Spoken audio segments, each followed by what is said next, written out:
Hey, hey, hey, hey, hey, hey. Are you ready? I'm ready. Hello and welcome back to another HIGURASHI. When they cry, I'm so ready to play it. I've been ready. I've been ready for a week.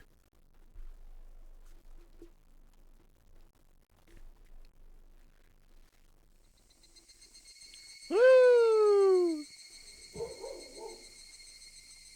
My dog going crazy. I'll be right back. Alright, I'm back. And I'm ready to play some HIGURASHI when they cry. HIGURASHI when they die. I feel like shit is finally gonna happen. The Watanagashi is gonna happen this episode, and people are gonna die this episode. It's finally gonna get good. We're gonna see something very awesome and very cool, and it's going to get good. Starting off with Rena. Wow! It's Keiichi-kun. Good morning, good morning. Oh, fucking lagged again, bro.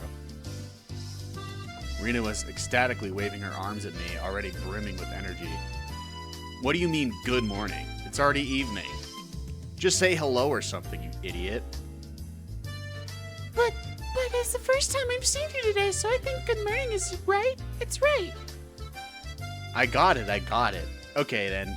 Good morning it is. Good morning, Rena. You a jerk, bro. I grabbed Rena's head and rubbed it with my hand.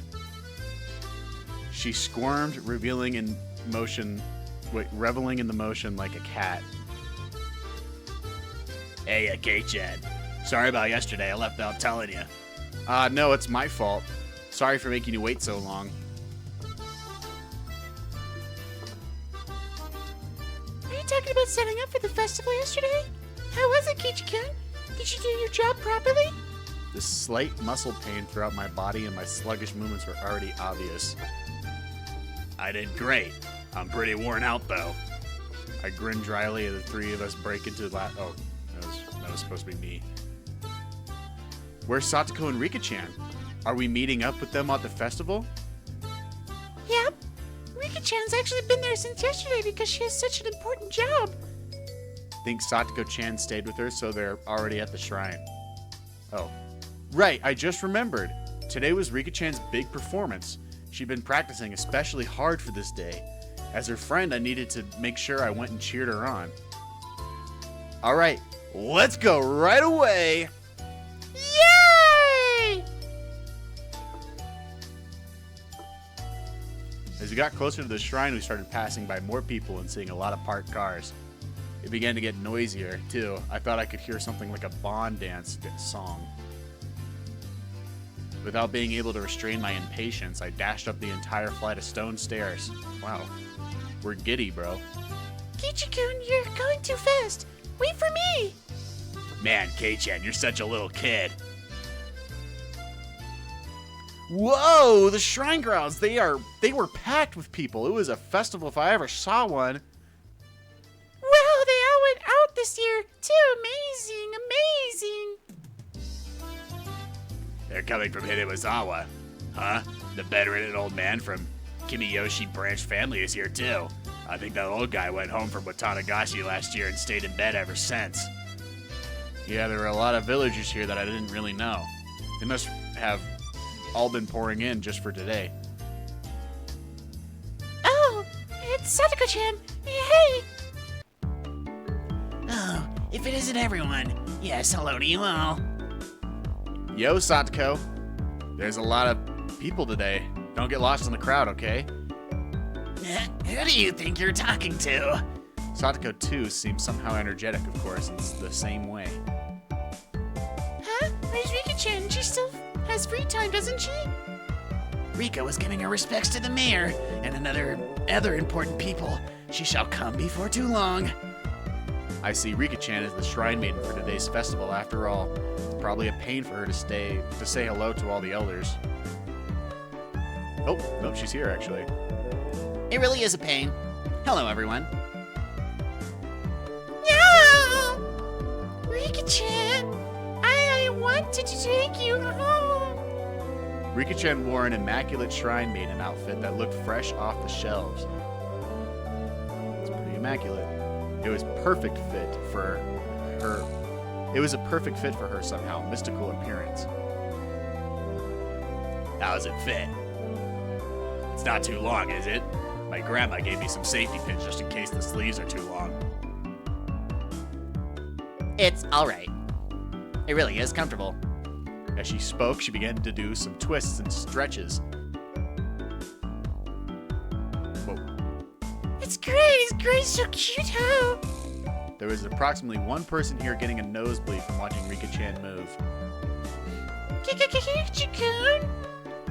Don't you think she's cute, don't you? If you don't, then she'll be all mine, and I'll take her home with me. I think she's really cute. Totally cool. Enough that I want to pretend to be her big brother or dad and take pictures with her.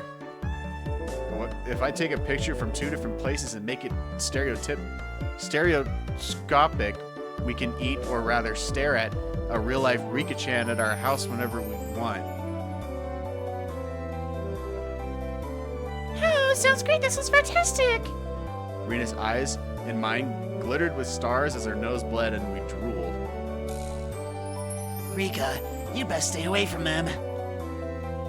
Yes, or I might get locked away in a basement somewhere. It's dark. You look like you're enjoying it, though, Rika-chan. Me, you're being too harsh. We all laughed together. Okay, let's not hang around here. Let's get to the festival. There's not much time left until Rika-chan's big debut. You're right. Great. Let's go, everyone. Yeah! Yo! Oh. Who is this? If it isn't the daughter of Sonozaki, heat up! Yakisoba is packed full of pork. This year we filled it up as much as we could. We even put in fried calamari. Gotcha, old timer. The yakisoba this year looks like quite an achievement. You have squid too. You put a ton of time into this, didn't you? Wow, it's tasty. It's tasty. Yeah, the squid is delicious, but the aroma is just fantastic. It wonderfully compensates for how soft it tends to be. There's a delightful amount of squid and pork in it too. Yep, not bad at all, I say. Haha.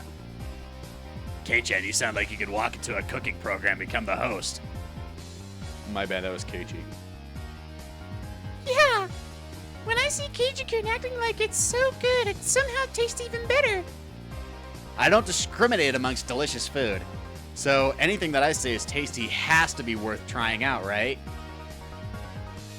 Then Keiichi, please give us your opinion of yakisoba again. I'll do it in 2 words. Really good. Absolutely scrumptious. I wasn't far off. If I had a second stomach, I'd buy another one right now.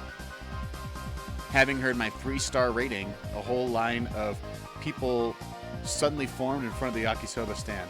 3 stars out of 5? Wow, that's amazing.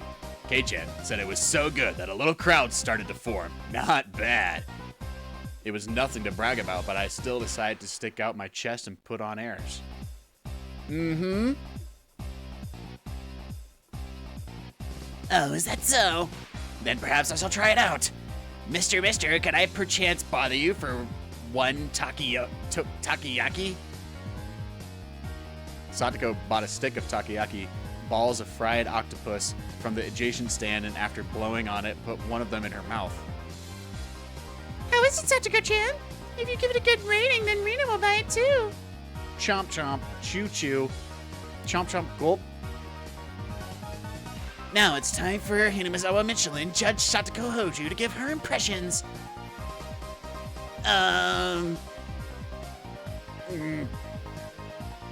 Though she was all for it a minute ago, Satoko hesitated to give her thoughts.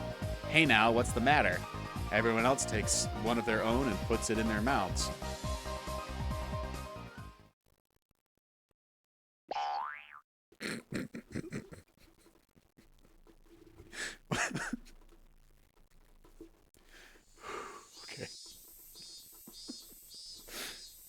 I hate how easy it is for them to get me with that fucking boing, bro. Okay. Huh? Rita got gipped.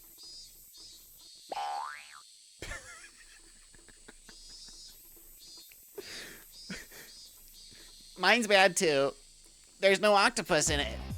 This takoyaki vendor. Could this be some sort of summer festival only octopus-free takoyaki stand? An evil takoyaki stand that skimped on the octopus because they figured it would make them good money today? Ah, mine is some. Yeah, it's pretty good considering there's octopus in it.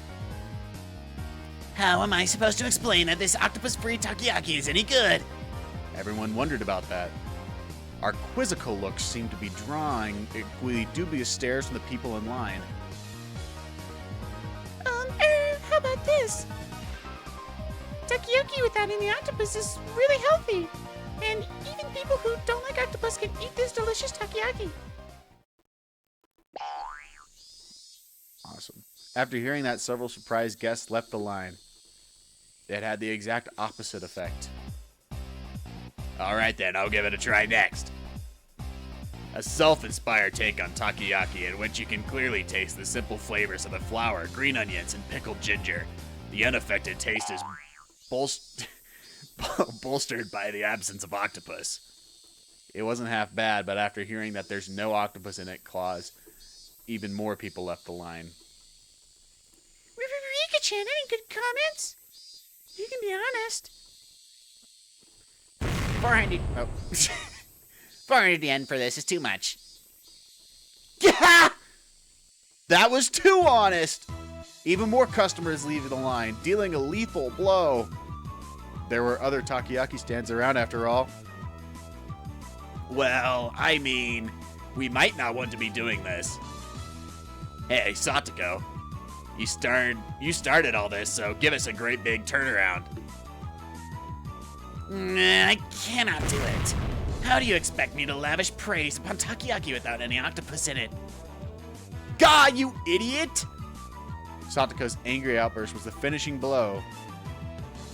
Ah! Eck! The customers are all gone! Huh? The guy is staring at us. Why is that? Why is that? How? Sigh. There's no saving this crowd. Perhaps I, Keiichi Miyabara-sama, will lend a generous hand. Keiichi-kun, you can do it. We want you to save the takoyaki vendor who didn't pay any octopus in it. Don't smile as you say something so bitter. All right, fine. This may be the only chance I'll get to see a pro at work, so watch carefully. I shoved the stick into an octopus-less takoyaki and crammed it into my mouth. As before, there wasn't any octopus in it, but Mion's had some in it. That was the important point.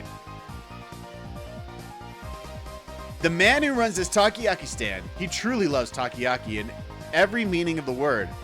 No, it could even be said that he adores it. Eh? Everyone gasped in surprise, including the takoyaki vendor glaring at us. This man truly does love takoyaki, and because he loves it, he doesn't want to create a half-hearted random ones. Isn't that right? The takoyaki vendor looked down, unsure. Those watching were listening intently, wanting to know why octopus-less takoyaki deserves such high rating. Keiichi-san, if we really had and truly loved takoyaki that much, why did he make takoyaki without any octopus at all? Is he not betraying that very takoyaki? You may be right. In one sense, it is betrayal. However, it's the best possible compromise this man could find. This man is making real takoyaki today, and he always does. However, only one or two of them on each stick are the real ones. Well, you're right. The one I ate had octopus in it. And considering it didn't actually have it, it didn't taste bad at all, you know? Right. That was a bona fide takoyaki. And as for the other ones, it was the biggest compromise he could make against the bias of the general populace, who all think that there need to be 8 pieces on a stick or else it's not real takoyaki. Huh? Keiichi-kun, I don't understand what you mean. Me neither. Why is one of them the real thing and the other ones are fake? Why? The secret lies in the octopus. Mister, this octopus is a true Akashi octopus, isn't it? In recent years, the number of octopuses caught in... It's octopi, actually. The number of octopi caught in Akashi have decreased, and their prices have risen drastically. The prices are now so high that you wouldn't think of using them in takoyaki. And then the man who had been looking down this whole time mumbled. Yeah, that's right. Akashi octopus is very expensive. But this man absolutely had to have Akashi octopus. He could have bought much worse quality octopus for cheaper as much as he wanted, and he would have still had been able to fool everyone. There are plenty of other scamming takoyaki vendors who claim theirs are from Akashi, even though they're not. But this man wouldn't accept that he wouldn't tell lies.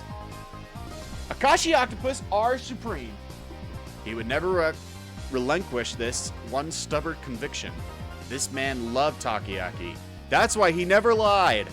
Yet there was one point that he absolutely had to compromise on. What? Might this be right? That number? The popular opinion is that a stick of a takoyaki should have 8 pieces on it. Even if it's a real Akashi octopus, he couldn't charge 400 yen for just 1 piece, could he? If he didn't have 8 pieces, nobody would buy them. This man wept over it. That's boring as fuck, bro.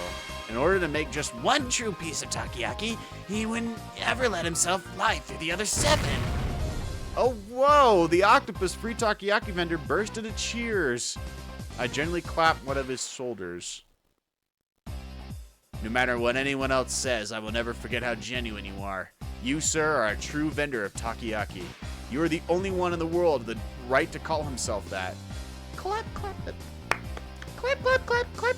Clap, clap, clap, clap, clap, clap, clap, clap. As I embraced the shoulders of this man, shedding his manly tears, those watching delivered a round of applause moved by my speech. Everyone! I beg of you, please eat some of this true takoyaki vendor's takoyaki. If we don't treasure genuine men like this, then how can we protect the true path of the takoyaki? If nobody else will eat them, then I will eat them all!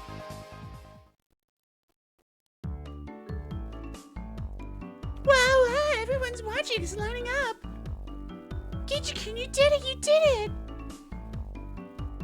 I think it's more that they thought Keiichi-chan's propaganda speech was interesting rather than that the takoyaki actually looked good. Kei-chan, you could probably sell plain old rocks if you tried. I wouldn't buy anything from him. You would go over at the well entrance of Akibara Station. You would go over well at the entrance of Akibara Station. I would sell stuff, is what she's saying. I would do a good job doing that. Rika, I have never heard of this Akibara. Where is it? Absolutely stunned by my successful pitch, the guy manning the stall next to this one, called out to me. Hey, you guys. Do that for my sweets too. Great! You all get the gist of it, right? It's your turn this time, Rina. Okay, I'll do my best. When the apricot sweets are cold, they're very, very good. The apricot is sitting so quietly and nicely on the top of my syrup. Oh, it's so cute. I want to take it home. How? It looks like she lost herself in the midway through. But a girl giving it such a natural praise was itself bringing in some customers. A line was quickly forming behind Rina. Next up is the Okonomiyaki stand. Satoko, you're up. Rather well. The crunch of the fried tempura batter mixed to the yakisoba is simply to die for. With a huge piece of bacon laid on top, when you bite into it, it comes flooding out. Chomp, chomp, chomp. Yeah, that's freaking great. Now I want to try some too. Then a huge line formed at my words. Oh. What on earth is this? So basically all these onlookers are just following us around to get all the stands. Oh, there we go. When people hear about food from others and they try it for themselves, it tastes a lot better than it normally would. So that's it. Even Rika-chan was gorging herself on the food and getting sauce on the bib she put on to prevent her shrine maiden outfit from getting dirty. Okay. Nice, the older guys are getting into it too. Okay, Kei-chan, which one should I do? Right, Neon, you go to the stand next to that. Show them the depths of your power.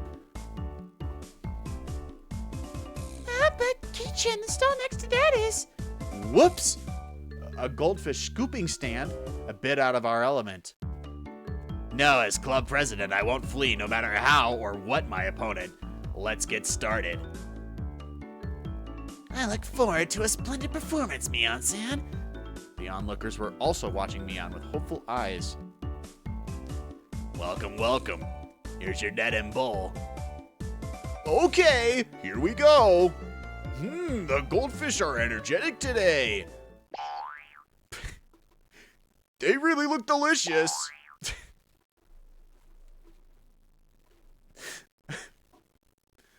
Small things like these, you could crunch them down whole. Mutter, mutter.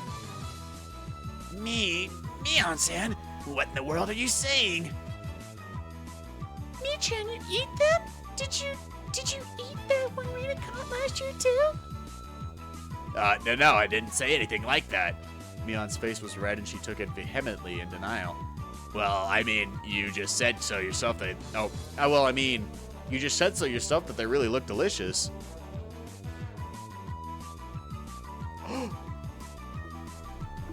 It's Shion. Yes, you did indeed say so. My sister is omnivorous. She eats anything that can get into her mouth. If they taste good, then maybe I'll try one next time. No, Rika-chan, don't you'll get sick. Wait a second. Hey, what the hell? Shion, how long have you been here? Hey, Kei-chan, Mion, everyone. Good evening. Ah! Where did you come from, Shion? I've been here since the bit with the yakisoba. You were all so loud that I found you right away. Jeez. You got nothing to do with this, do you? Go somewhere else today. Jeez, Mion, don't treat me so cruelly. Right, Kei-chan? You're okay with me being here, right? She asked, grabbing my arm and pushing her chest into it.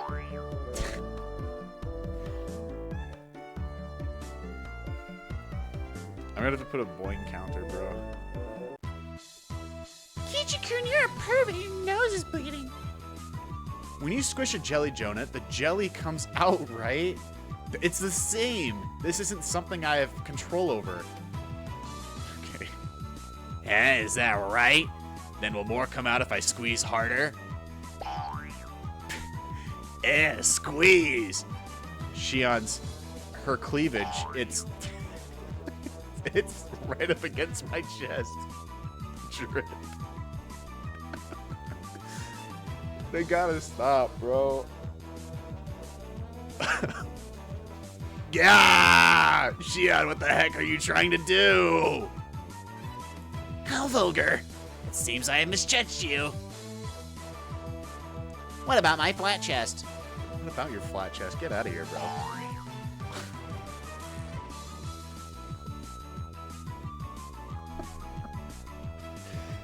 This fucking sucks, dude. Why the fuck do I play this game, man? Rika-chan claps on my other arm too. Rub. A plentiful, plump feeling on my left shoulder and the sour sensation of a young, unripe fruit on my right. Blech. Blech. It's fucking gross, bro. It's disgusting. Get these crazy fucking hooligans off me, man. Oh, bing bang boom, bro. Something happened. Shion, Rika-chan, and I, our faces now bruised, fell to the ground limbs sprawled. Nice job, Rena. Yeah, everyone's so dirty, huh? Rena punched me. It really hurts. Rika, you get what you deserve. Sheesh. Now that Shion was here, the energy around us had increased by 120%. Foo foo foo. Ha ha ha. Your friends are so much fun, Mion. I never get bored of them. Alright, right. If you weren't here, it would be way more fun, you know. I want to stay with you all, but if I continue seducing K-chan, my sister looks like she's literally going to bite my head off. So I'll retreat for now, and I'll be back. See you, Mion. Don't be back. Get the salt. Someone get the salt. After teasing her older sister so much, Shion ran away into the crowd of people and disappeared. I feel that I have borne witness to a rare side of Mion-san. When Mi-chan is with Shi-chan, she looks kind of cute. Rina smiled happily, earning her a whack on the head from Mion. Don't say dumb stuff. Let's get to the next stand already. We went about just like that, really noisy and lively to the other stands. We were paying money towards the beginning, but midway through, the guys running the shops thought we were just too funny, and we ended up being able to fool around without paying much more. Oh, that's pretty dope. Thump! The vigorous sound of a big taiko drum echoed through the air. Rika, it looks like it's time. Yep, looks like it. Alright, it's just about time for Rika-chan to appear in offertory dance. I'm a little nervous. Believe in yourself. All of your sweat will definitely amount to something, Rika-chan. Mion slapped hard on Rika-chan's back. That's right. You'll do fantastic, Rika. I'll do my best. Yeah, that's the spirit. I ball my hand in my fist and raise it in the air. We're rooting for you, Rika! Go for it, yay! Remember? Go for it, yay!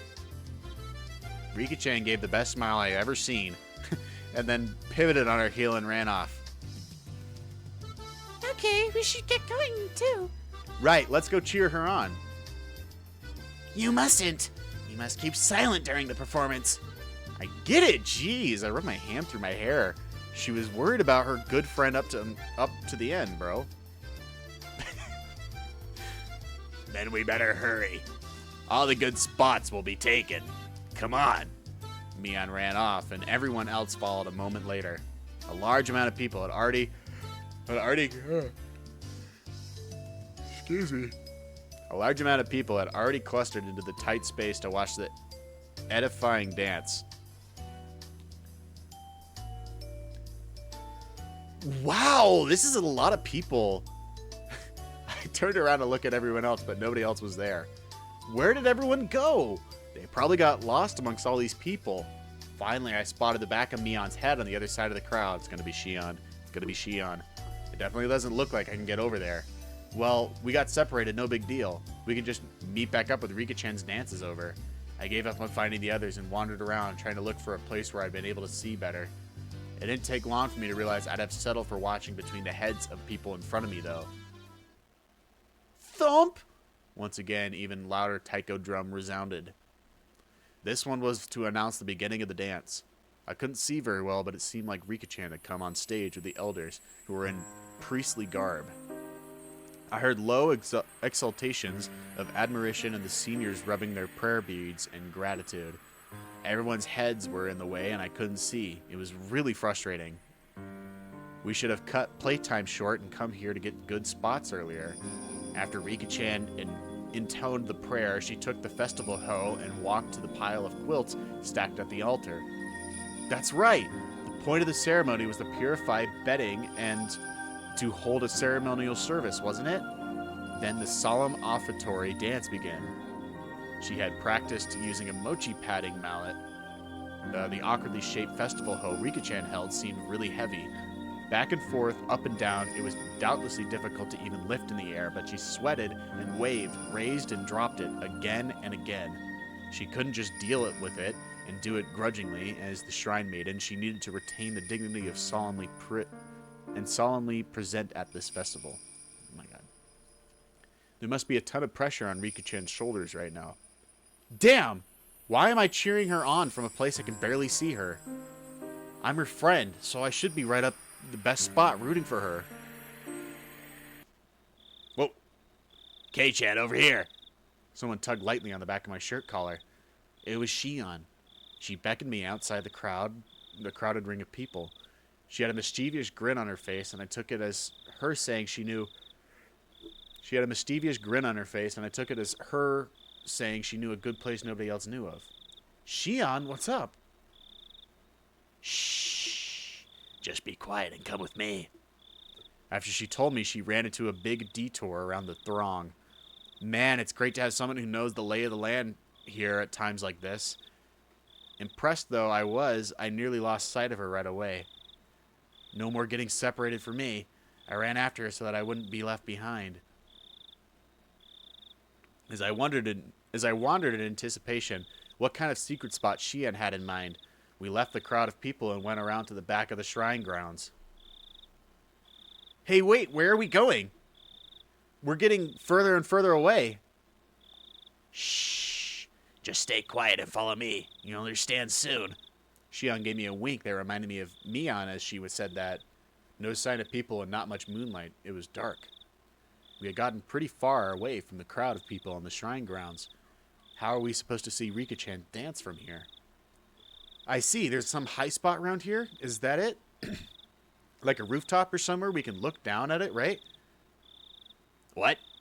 Why do we have to climb onto the roof?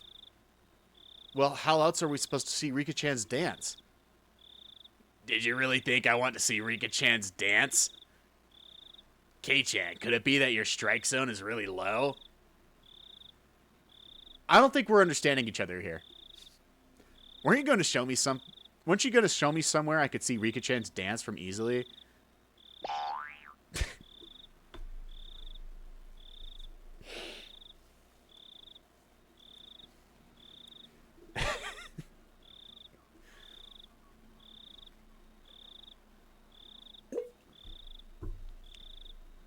What? Who made that promise? Naga! What's going on? Why me? Why do I always misunderstand Shion? Is it my fault? Am I just reading the wrong things into it? Then why did you call me all the way out here? With an expression that indicated she wasn't fooling around, Shion pressed her index finger into my lips and said slowly and quietly, This place is dark, dead empty spot. You can't see it from this festival grounds, and now a male and female of the same age are all alone together. Could this be? Shion, she's not planning something crazy again, is she? Shh. Look over there. See? Shion whispered, pointing into the dark underbrush. And there we saw two figures, one male and one female. What? What's that? Is that? We're right at the scene of the rendezvous, of course. See, look closely. Can you tell who they are? I peered intently into the dark at Shion's suggestion. Oh, it's Tamataki-san and Takano-san. Oh. The two of them are clearly breathing quietly and glancing around to make sure nobody knew they were there, as they crouched before the entrance to a wooden storehouse-like building. What the fuck? Wait, Shion, could this be what you wanted to show me? K-chan, you can see Rika-chan's dance any year, don't you? But you won't ever get another chance like this, okay? I had thought the Sonozaki sisters each had their own personalities, but at times like this, they seemed all too similar. I'm going back. Don't call for something like this again. If you move now, they'll see us. At our noisy argument, Takano-san suddenly turned around. Oh my, who might that be? We held our breaths and tried to wait it out, but it seemed like Takano-san was now acutely aware of our presence. Shion and I exchanged glances, then gave up and climbed out of behind the bush. Well, hello there. The moon sure is beautiful tonight, isn't it? My. If it isn't Shion-chan and Miyabara-kun. Good evening. Yes, the moon certainly is pretty. What's this? Keiichi-kun, you sure are smart, you know that? Having a secret date in a place like this? I guess we accidentally interrupted something important. You're the ones who are meeting up secretly. Tamataki-san and Takano-san laughed to themselves, and it got on my nerves for some reason. Wait, so you two weren't having a little rendezvous then? Yeah, of course we weren't. Yeah, though I don't dislike that kind of romance. Unfortunately, this wasn't the location. Oh, unfortunately, this wasn't the location of the rendezvous either. What the fucking voice was I doing for her? Unfortunately, this wasn't the location of the rendezvous either. Either of you want to see. Sorry for not living up to your expectations. I don't remember what I was doing for her, bro. Huh? If this wasn't a rendezvous, then what were you doing? Tamatake-san, were you messing around with the padlock of the door just now? Huh? After she said that, I looked at the two of them again, and I definitely saw it. They were hunched in front of the warehouse door, fiddling with a pretty heavy-looking padlock. Yeah, guess we've been found out, huh? We were trying to break into the warehouse, but don't tell anyone, all right? Don't tell anyone! Are you thieves or something?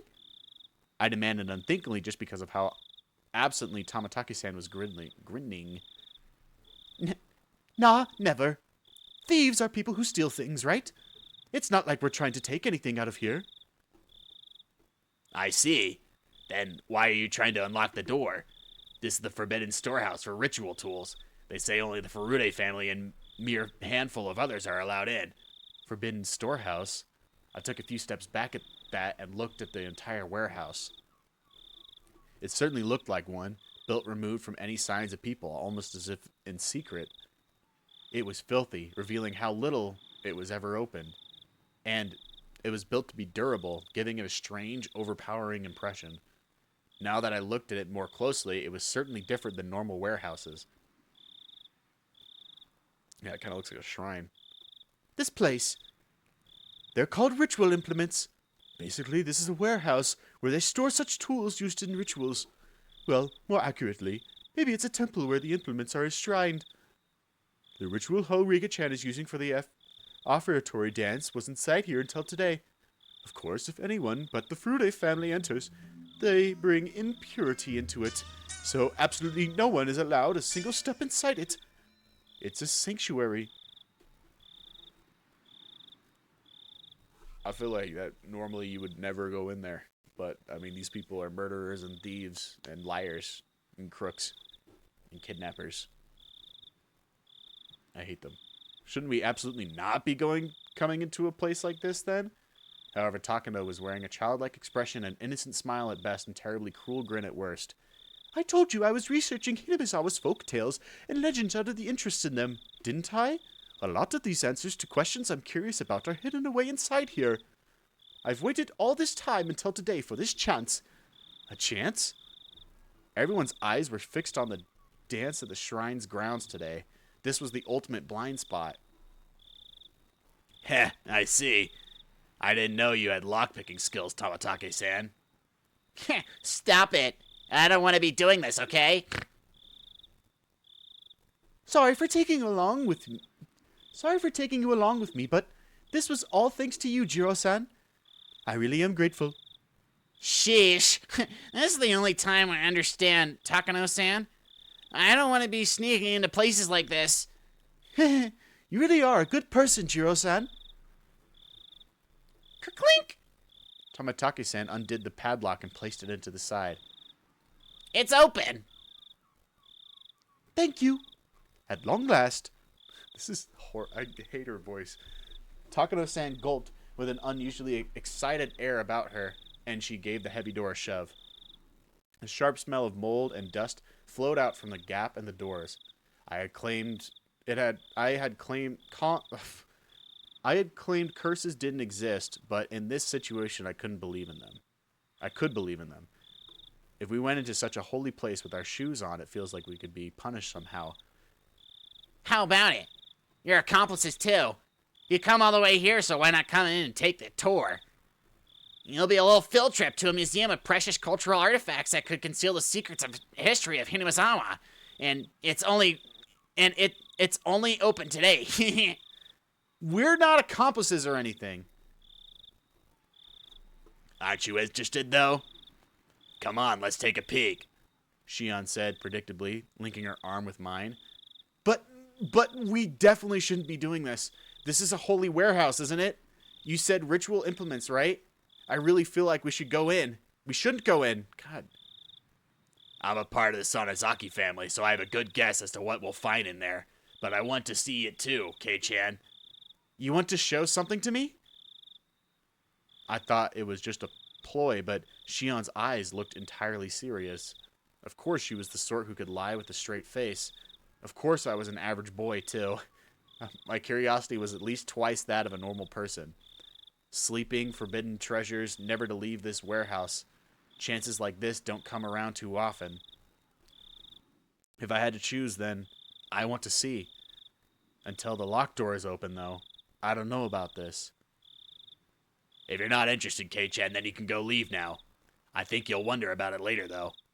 Tamataki-san spoke after listening to our discussion, himself having sat down on the stairs to take a short rest. I'll keep watch here. Go in and check it out with them. I'm not too interested. But it might be pretty interesting for a young guy like you, Keiichi-kun. Foo, foo, foo. He said, laughing mischievously. There was no ill will in his laughter. Tamataki-san, do you know what's in there? Kind of. Takano-san told me about it. Must be a pain to have to go along with your companion's unique hobbies, huh? Tamataki-san didn't answer that, only responding with a pained smile. Takano-san had this kind of scary air about her, like she'd drop absolutely everything else for something she had an interest in and go straight for it, but Tamataki-san, on the other hand, seemed like the gold standard of what a normal person should be. Having him tell me so frankly to go check it out suddenly made the guilt feel lighter. Okay, but just a little. If it's not interesting, I'm leaving. You got it. Shion gave me another Mion-like wink. Looks like we're decided. Shall we go inside? Jiro-san, we'll leave this to you. Tamataki-san waved his hand to see us off.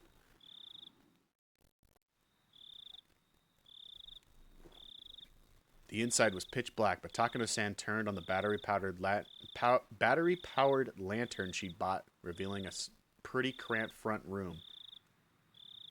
It's so dark in here. Everyone take care not to trip or anything. I appreciate the concern. Okay, doorman, keep a good watch. We're shutting the door now. Takano-san smiled spitefully,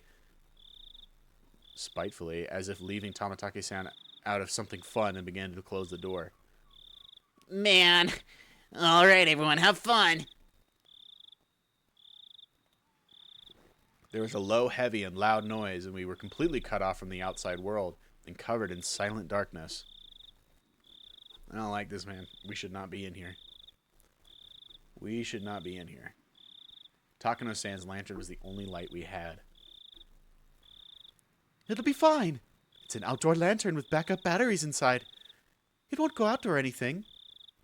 Looks like Takano noticed my uneasy expression. I couldn't help but blush a little and avert my gaze. Deeper inside, there was a heavy and old but sturdy door with solemn decorations on it. It was the last door sealing away what was within. Strange how it is an antechamber here, even though it's just a warehouse, isn't it? I believe it's set up this way so that you open one door at a time, never letting the room with all the tools be seen from the outside. Or they could be doing some fucking weird shit in here. Be locking people in here, I don't know. Takano-san explained this, awfully impressed by the construction. But still, it's really dark in here. Huh? That over there, it's... I spotted a circuit breaker hanging from a clump of wiring clumsily attached to the wall. Don't turn it on, bro. Bruh. Keiichi, you gotta be the dumbest man on the planet, bro. Dude.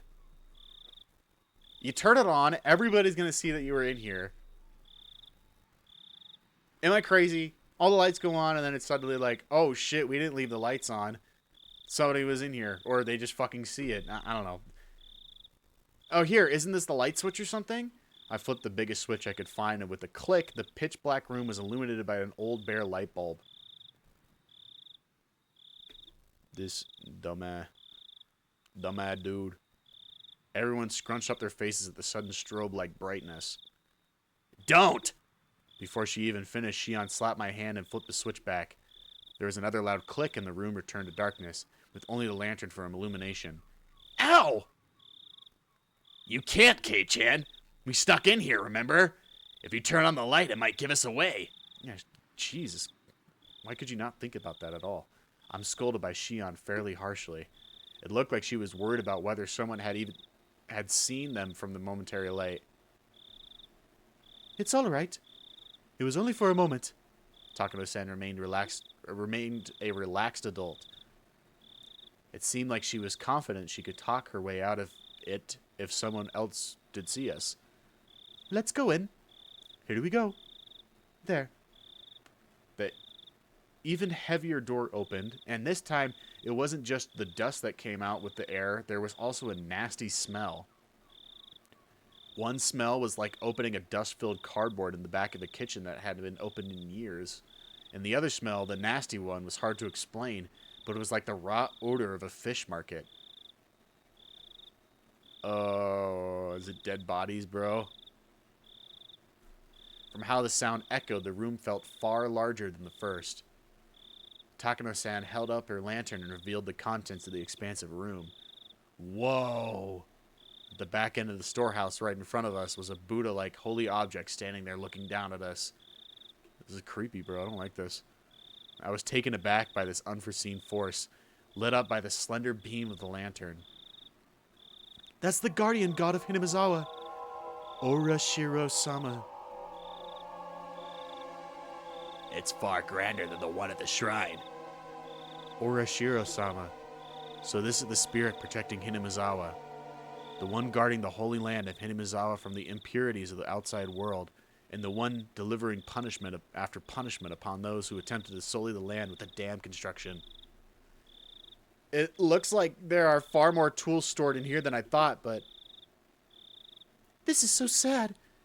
None of them have been maintained. How unfortunate that they're in such a state. Even in the dim light, I could see a lot of strange objects lining the walls, ceiling, and shelves. Takano-san, speaking as if in a trance, was infatuated by the various implements filling the dark room. They weren't very festival-like or traditional, but instead this was more like the workshop of a blacksmith or a carpenter. There were a lot of large wooden and metal tools packed in here.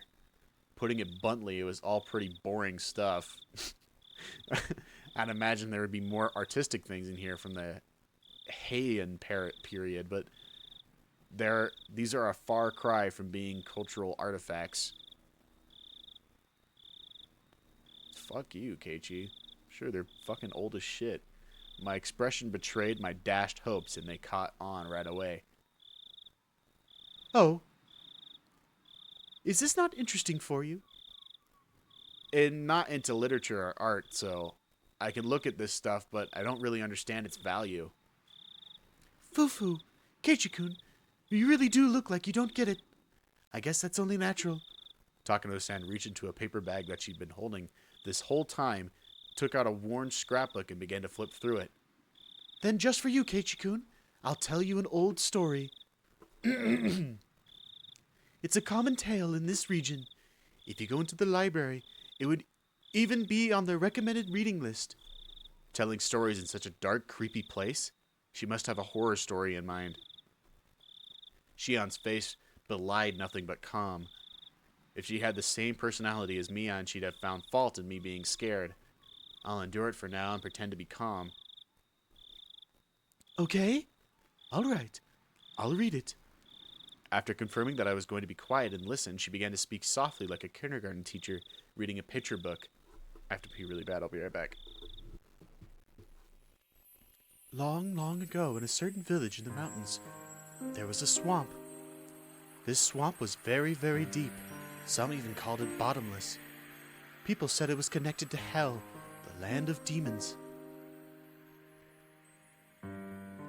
Okay, is it frozen? Oh, there we go. The rumor said that it was deeper than the ocean, and that anyone it swallowed would sink into the underworld of bottomless swamp. The name was Onikafuchi. Wait. I thought back to the story I heard yesterday about the sacrifice sinking to the bottomless swamp. Could that be the swamp she's talking about? So then, the village was Hinamizawa, right? You catch on quickly. That's right. Though it was called Onikafuchi Village at the time. Onigafuchi Village? That's a pretty inauspicious name. It evokes quite the image, doesn't it? I hear that the name was changed in the Meiji period.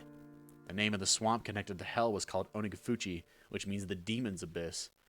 And the true name of this village, Hinamizawa, was Onigafuchi Village. The villagers belong to that abyss, or to hell in other words. They lived their lives worshipping the swamp said to connect to it. But then one day, demons began to appear, one after the other. From deep into the swamp, the villagers feared that hell was overflowing. The demons mercilessly attacked the villagers. They could only watch in fear. They could do no more than hide themselves and tremble. So did someone exterminate them? Unfortunately, there is no Momotaru or Superman in this fairy tale. Then, did they get the whole village together to fight them? Heavens no! The villagers weren't nearly strong enough to fight on equal terms with the demons. Then the only recourse would be to flee the village. They couldn't do that either. To the villagers, it was their beloved homeland. It didn't matter how terrifying the demons, they wouldn't have run away so easily. Then what did they do? Wouldn't they just get wiped out? Unable to fight and unable to run. All they could do was wait for the village to be destroyed.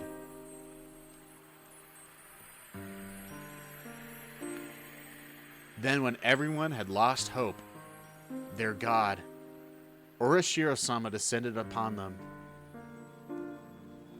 I see.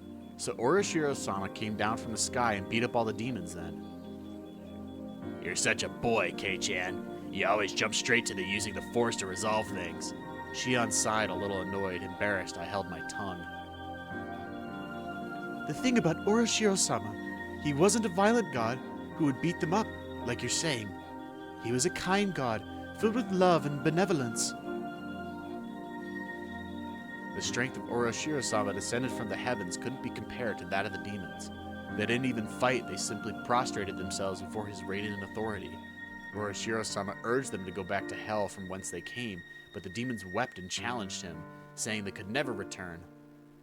The world of the demons, too, has harsh commandments. They claim that they had been banished from hell. Demons, who didn't have a place to go, either in hell or in the human world? Of course they were at fault for attacking the village. They deeply reflected on it and were sorry. As the villagers conversed amongst themselves, little by little they came to pity the demons, and, after talking with everyone in the village, they decided to live alongside them. A lot of fairy tales have them being exterminated or driven away, but you don't often hear one where they live in peace. You're right. Demons are supposed to symbolize all evils. A story where they decide to live together with humans is certainly strange. It is weird. When the demons first heard the villagers' invitation, they doubted their ears, but soon burst into tears of joy. The villagers had given them a place to live. It was said that the payment for this good deed, the demons shared their many kinds of powers and secrets with the villagers. Just like that, huh? The demons came and fucking murdered a bunch of people, and then fucking Oroshiro just comes down and is just like, I command you to stop! And then they just stop, and then they just live happily ever after, I guess.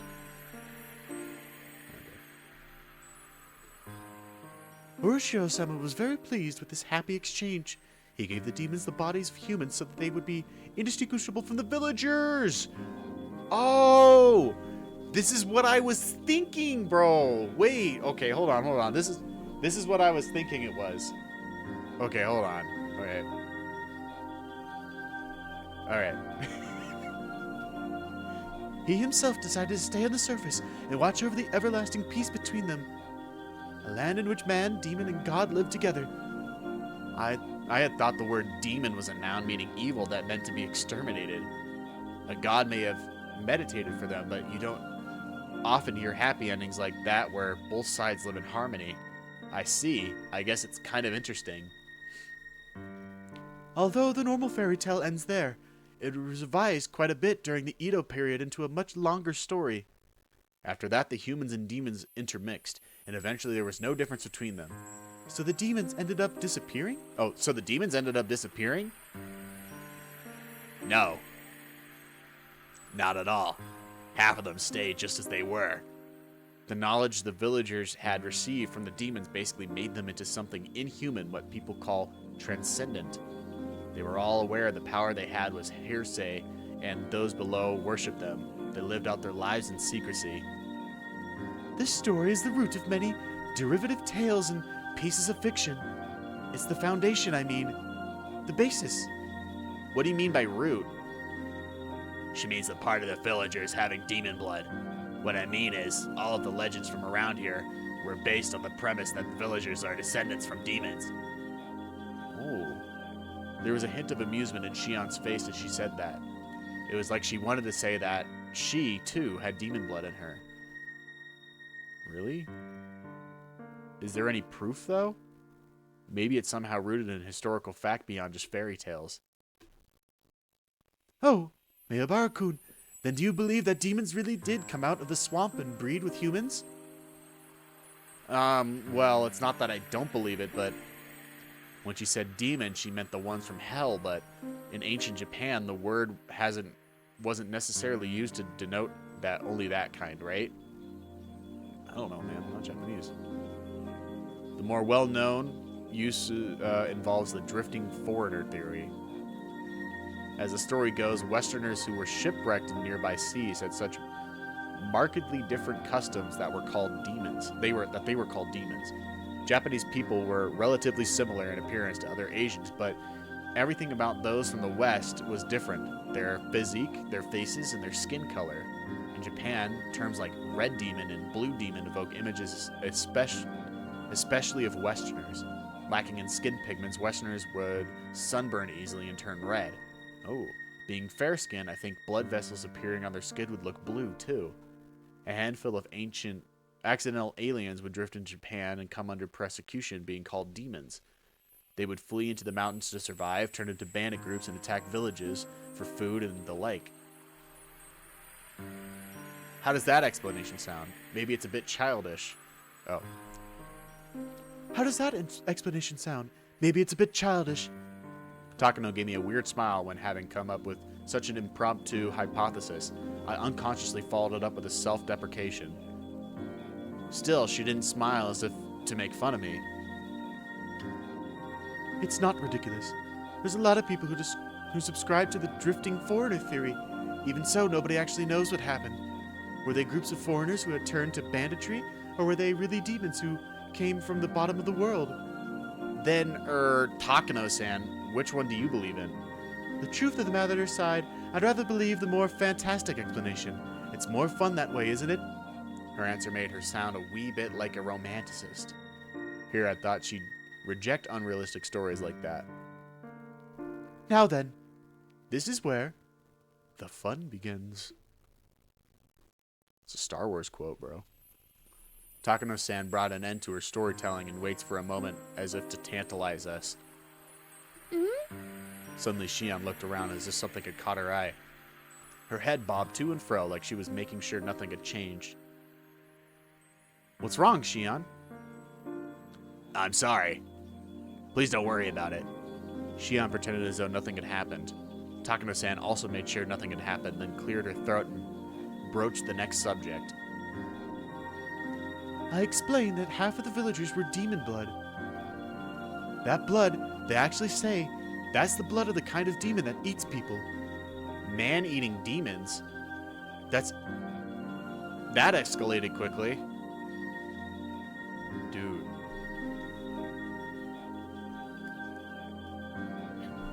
Don't tell me that not only are they murderers and kidnappers, but they're also cannibals. Are they fucking cannibals, dude? Are they like, this is crazy. This is insane. That blood still runs through the villagers' veins. They say that sometimes the blood awakens from its slumber. I thought the fairy tale had a happy ending with the humans and demons living in peace, but again is suddenly changed in a brutal, bloody story. Well, they eat people. They say that every decade or so, they can't help but want to feast on human flesh. The villagers can't eat each other. So, when that happens, it's said that they descend onto the human villages and conducted onikakushi. My bad, sorry. What's an onikakushi? Broadly speaking, it's when a demon kidnaps someone. When a person is demoned away, they say that the villagers of Onikafuchi would overwhelm unfortunate human villages in order to kidnap sacrifices. Takano-san's explanation was plain and simple, but when I imagined what it must have been like, it was terrifying. They lose their human reasons. The villagers turn into real demons en masse. They attack the villages that they loathe in a dirty world of the masses below. And then they kill and eat their sacrifices. So there's no different from demons after all. What did Urashiro-sama do? Wasn't he supposed to be staying in the village and watching over them? Urashiro-sama knew about it, of course. Onikakushi isn't indiscriminate. The villagers apparently never kidnapped anyone other than the sacrifice and decided upon by their god. In the texts, it's usually 1 or 2 people. A village inhabited by those both human and inhuman. It was like the heartwarming episode's colors had inverted like negative film, revealing the painful and ugly truth.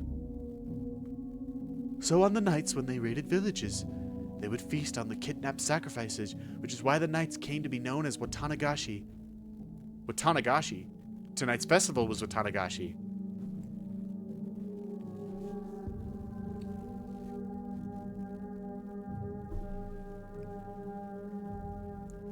Watanagashi meant fucking killing festival the entire time, dude?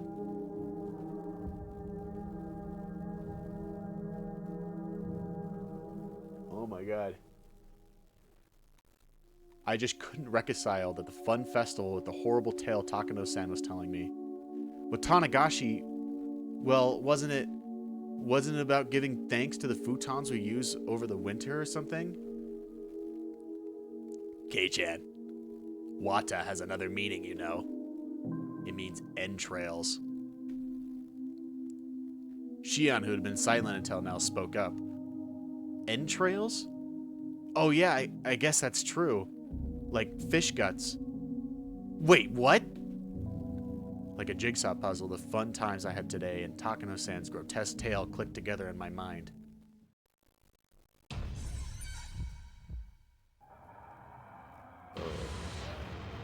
Watanagashi means gut spilling.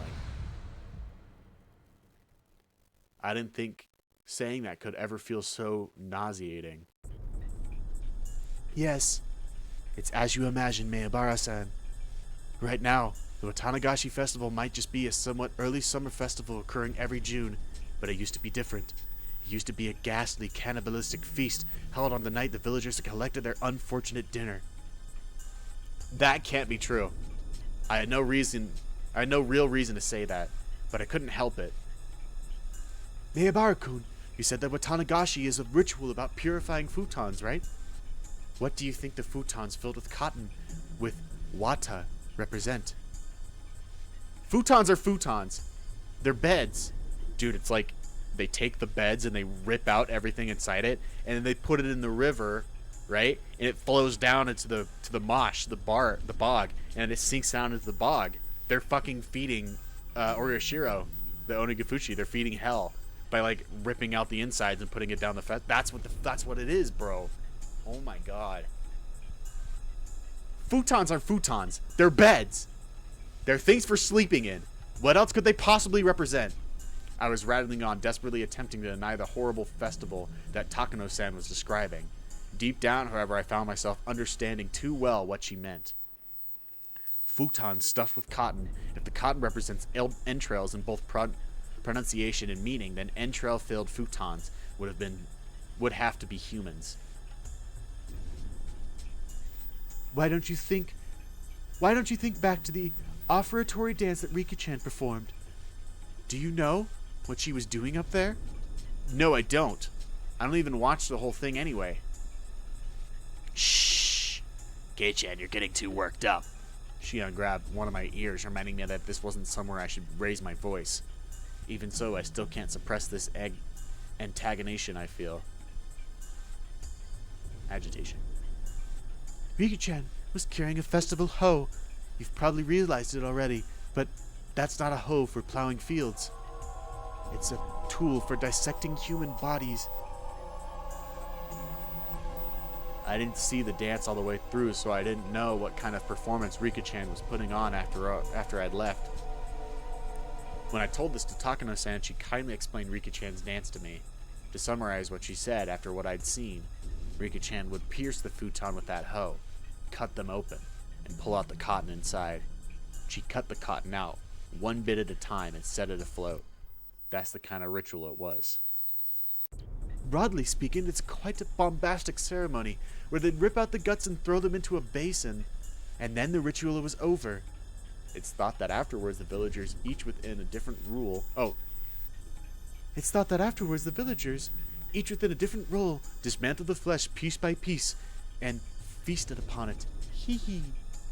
At Takano-san's strangely happy giggle, I felt for some reason violent displeasure. Rika-chan, every day during our lunch break, she'd take a rice-pounding mallet into the schoolyard, and she'd work so hard, sweating bullets, to practice for the offertory dance she had done today. All that effort, all that work, Takano-san disgraced it. Even though she worked so hard to practice for today. Takano-san, I think you should choose your words more carefully. Kei-chan's pretty naive, so please don't tease him so much. A moment before I opened my mouth to express how angry I was, Shion stopped me. Shion must have been fully aware of how that story made me feel. I'm sorry. I thought you'd like a story with that sort of shock value since you're a boy. Takano-san spoke without a hint of malice as she smiled gracefully. After hearing all that, did you figure out what kind of stuff is in this storehouse, Kei-chan? See? Look. Shion pointed out one of the walls vaguely, illuminated by the lantern's light.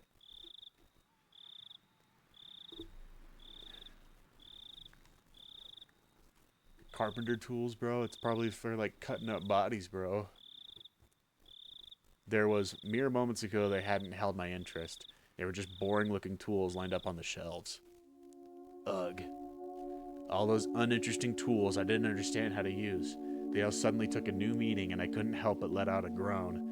At first they had looked like carpentry tools, like chisels or planes. However, when I thought back, I'd seen pictures of those sorts of tools before. Yeah, they came up in a Japanese history textbook. Yes, on the page introducing Kaitai Shinsho, or the new text on anatomy. These sorts of things, they're printed realistically in the literature of Germany, capital of the medical world. These aren't carpentry tools. These strangely shaped tools, they're for dissection.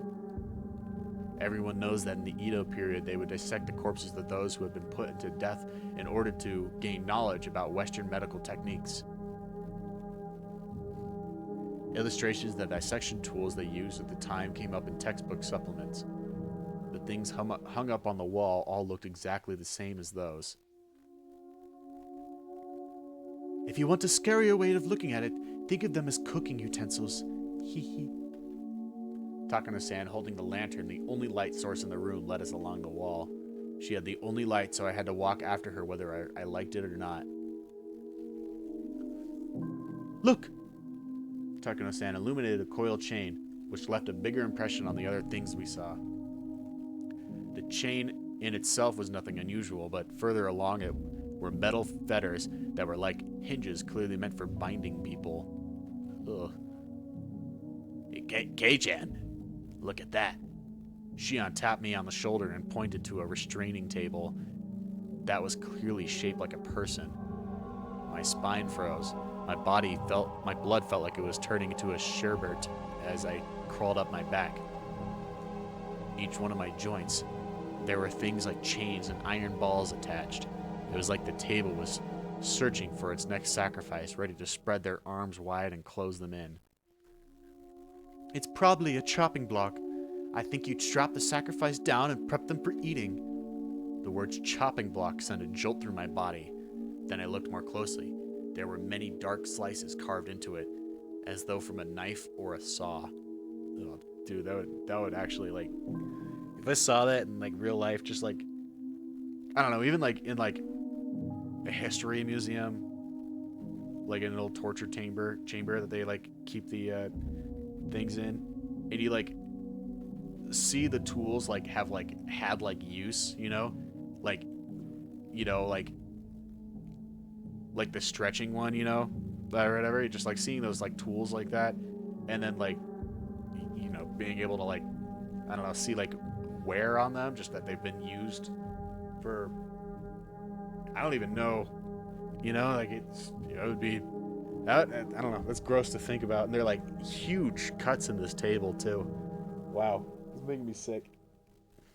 Think about, just imagine, like, lying there, getting fucking cut into, bro, and then fucking people just eating me, and I'm just restrained on the table, bro.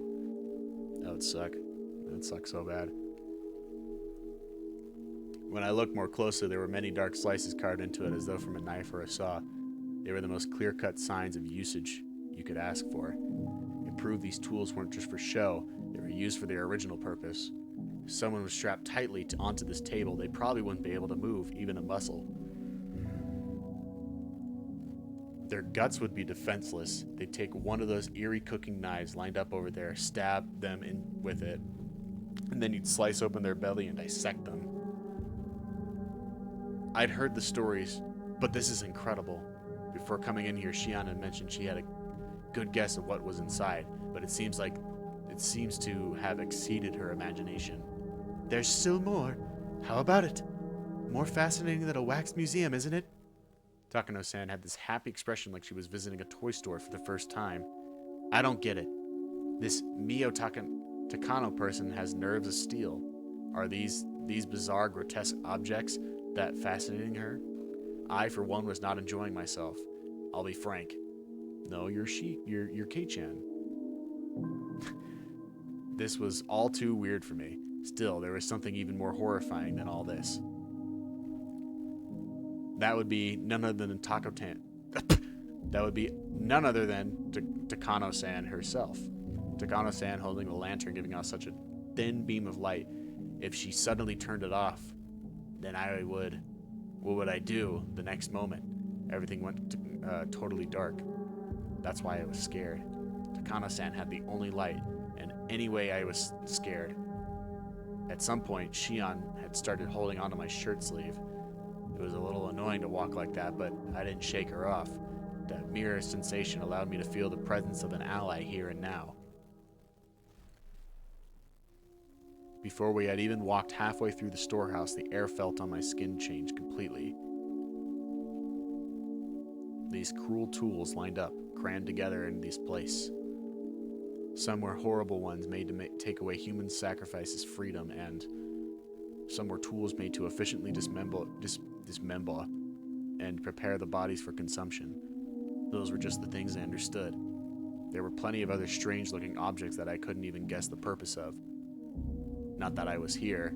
I didn't have the slightest desire to hear the details about what sort of terrifying reasons they were meant to be used for. At the very least, they were all completely different from the sort of clean, simple killing function of a katana. I would not consider that clean at all.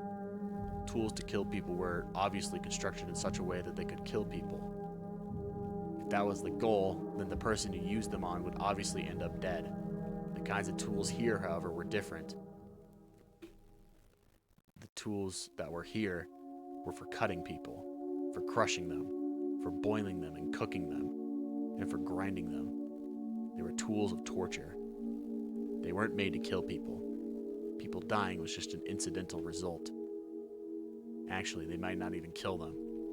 If the sacrifices could die during such a horrifying ritual process, that would be nice, but they don't even die in the end. They remain in a state of hellish pain. Perhaps they were only being allowed to live. Only now, in this moment, did I fully realize just how terrifying and fearsome that difference was. Yeah, that's what I was saying earlier. That's just gross. Humans are so gross, bro. Just like the thought of just like that tool being used for that purpose to inflict as much harm on another person as possible. Scary, man. People, you see?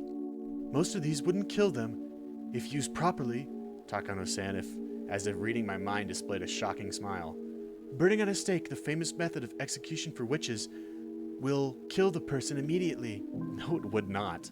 When the body suffers extreme burns at the skin all over, the decomposition of the skin's chemical makeup produces poison-like symptoms and causes an immense shock to the victim.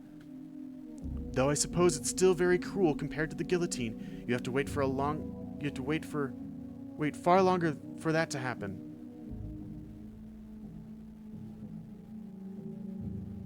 I don't know. I feel like getting burned at the stake is horrible, dude. I mean, like, I don't think so. I think, I guess, like, you'd, like, get sent into shock or whatever, but, like, I think, like, what's really more likely to kill you is probably the asphyxiation from smoke, but if that doesn't get to you, then you're sitting there, you're boiling forever. I mean, like, I'm not too sure about this, but isn't there, like, I feel like I read something about, like, most, like, people who were burned at the stake died, like, from screaming themselves to death. Or something like that. I don't know. Probably not true. Don't take my word on that. I'd probably take a guillotine over it, or over a stake. My personal opinion. She described such horrors in a strangely medical way. Shion immediately answered the question I had. Takano-san is a nurse. There's a saying that nothing can scare a doctor. I guess it's true. Oh, and also, there was a method of execution in ancient Rome where they would grill the person just like a barbecue. They would cover the person in wire netting and slowly cook them over a charcoal fire.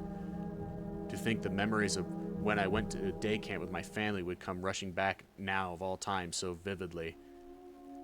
I think the worst one that the Romans did was crucifying people. That was probably the worst. Like, you know, supposedly, I don't know.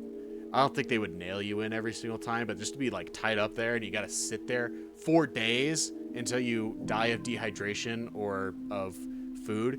And it would actually make it worse because your loved ones would come to you and they'd try and like sneak you food or sneak you water, which would only prolong your suffering too. And they loved doing it. It was their favorite thing to do. Anyway.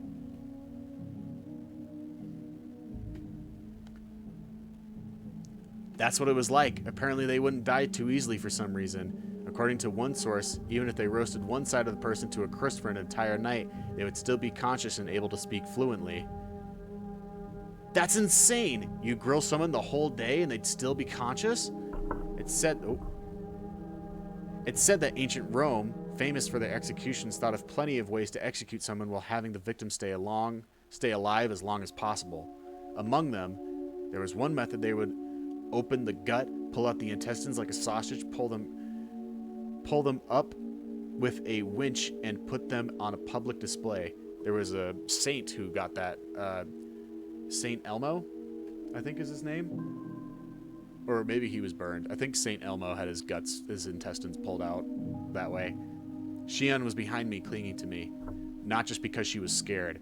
She was protecting her stomach.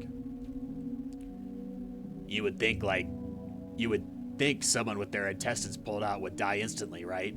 Actually, as long as you do it tenderly and thoroughly, it's apparently possible to pull them all out while the person is still conscious.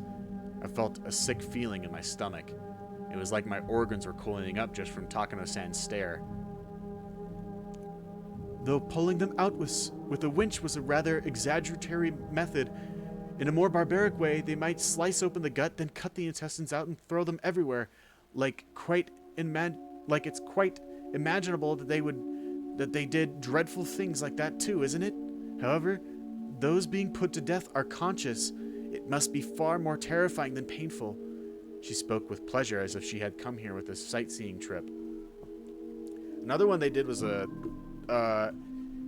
of the saints. I can't remember. All the saints died.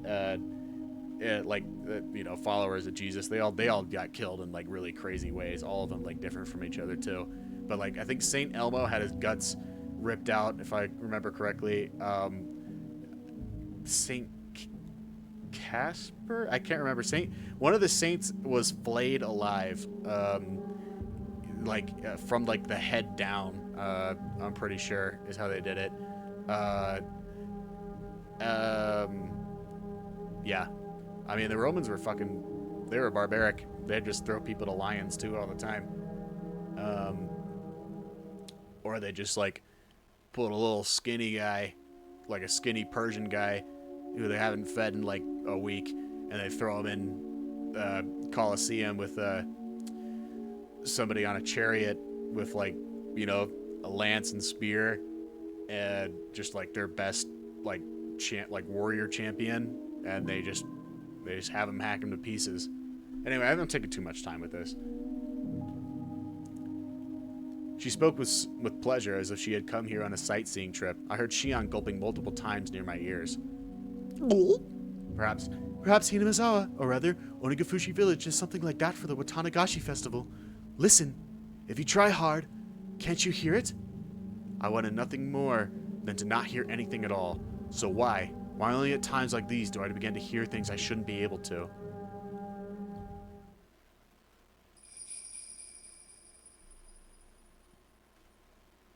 What is that? Takano-san, having realized she's scared, Takano-san, having realized she scared Shion and I at this point, smiled soothingly. Then she turned on her heel, raised the lantern, and began to walk again. If Takano-san left us here, we'd get even further away from the light. Shion and I, no matter how scared we were forced to follow Takano-san along with her field trip through the ritual storehouse.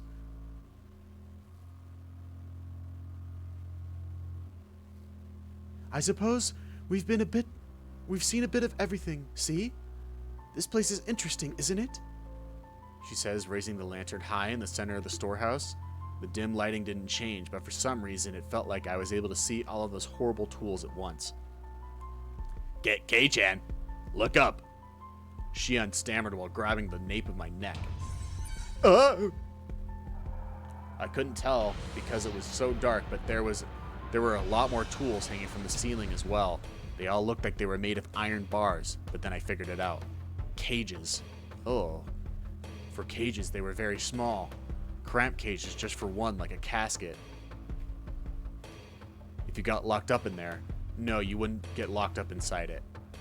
There was another tool meant for restraining people, where the iron bars would squeeze you tightly. So many big and large, things of all shapes were hanging down. Takano-san's mention of execution by grilling crosses in mind. We weren't just surrounded by all sides by these terrifying instruments. Things crowding the ceiling were even hanging over our heads. There are many of these sorts of bird cages among European torture devices. I'm surprised to see them in Japan as well. Kei-chan, is there something in there? A person? A mummy? Ew, where? Shion desperately pointed to one of the many human-sized bird cages hanging from the ceiling, but I couldn't tell which one she meant. Being that dark, there wasn't any way you could tell if something was there in the first place. I don't see anything. You sure you're not seeing things? Shion didn't seem convinced, but without a means to confirm ourselves, we couldn't do much but wonder. Meabar-kun, after seeing this, have you come to believe in all of it? The countless terrible rituals passed down in Hinamizawa? It's got nothing to do with believing in them. Now that I've been shown the real thing like this, there's no possible way to deny it. Even the nations of Europe, with all their beautiful landscapes and legends, were like a maelstrom during the terrible were like a maelstrom during the terrible witch hunts in the Dark Ages. It's well known that the era gave birth to countless gruesome forms of torture and execution. Japan was the same way. Didn't it have its own era of hellscape like torturous feasts because of religious suppression and things of that nature? Hinamizawa itself had such a period. It had that much history behind it. Even in Europe, land of the witch hunts, that was all far in the past. No more than a series of historical events, and in this age, nothing that abnormal would never ever happen. That must apply to Hinamizawa as well. Just as Europe had its Dark Age, Hinamizawa had one too. That's how this should be taken. Even if these things are all really happening in Hinamizawa, they're all long past. They don't have anything to do with the people living in Hinamizawa right now. I wouldn't be too sure about that. Meibara-kun, you really do like this village. It didn't sound like she was making fun of me. Takano-san gave me a light smile. Takano-san, you're researching whether those customs survived in the present. You are right. Shion suggested something that made my heart... Wait. Oh, you're researching whether those customs survived into the present. And Shion suggested something that made my heart leap into my throat. Are you telling me that all these horrible things are still going on even today? What I'm about to tell you is a secret, all right? I told you, Shion, because you're an understanding person, but the other villagers don't want to hear it. If things go awry, I could be ganged up on and punished. Shion flashed a devilish smile as if revealing in the immorality of it. Meibara-kun, you keep it a secret too, okay? If things get out, I could suffer Urashiro-sama's curse, or be made into a sacrifice. I think you're gonna get it right now, bro. I think you got the curse already. If it's the curse, then I wonder what kind of death it'll be this year. If it's the sacrifice, then I want to be thrown into the Onikafuji stomp while still alive. It is tonight, you know. The night of the Urashiro-sama's curse. Takano-san bringing her face right close up to ours, as if to say that if she had the choice, she'd rather suffer the curse. That was what she seemed to be implying. Takano-san took a fairly worn notebook out of her paper bag and began to flip through its pages. There were all sorts of references and newspaper clippings attached to them, and it had all manner of things written inside. The letters were very small and bunched together, so I couldn't tell at a glance what it was about. What I'd really like to do is search through the National Library for newspaper from the era, but here it is. A photocopy of a page from some book was slid into the notebook, and it too was written in small, tight lettering. Like the other pages, I couldn't tell what it was about just by glancing at it. This is a story about what actually happened. It was around the time of the Meiji era. They discovered an unknown mangled corpse, the victim of a murder in Onikafuji village. An old newspaper clipping attached to the page spoke of something that was no mere rumor or fairy tale. We don't have most police documents from the time anymore, so it's all based on oral traditions and memories. See? It's not very clear, but it looks like a cutout of a newspaper from the Meiji era. Never before has there been a corpse treated with such cruelty and inhumanity. Could it be the work of a demon? Being a copy of a copy, there was a very hard to make out, but it was more than enough to make me feel strangely tense. Near the end of the Meiji era, in old Onikafuji village, a mangled corpse was discovered. The identity of the corpse was unknown. It wasn't even in the state where it could be identified in the first place. It was missing a head, and each limb was separated from the body. Ooh, this is the dam project. Skin had been peeled off the entire body. Oh, what? Skin had been peeled off the entire body, and there were markings that implied terrible torture in every place imaginable. This can't be the dam, then. Not only that, but the belly had been cut open by a sharp knife with the entrails completely dragged out. The police immediately began an investigation, but since they couldn't even determine the identity of the victim, much less the criminal, finding answers was extremely difficult.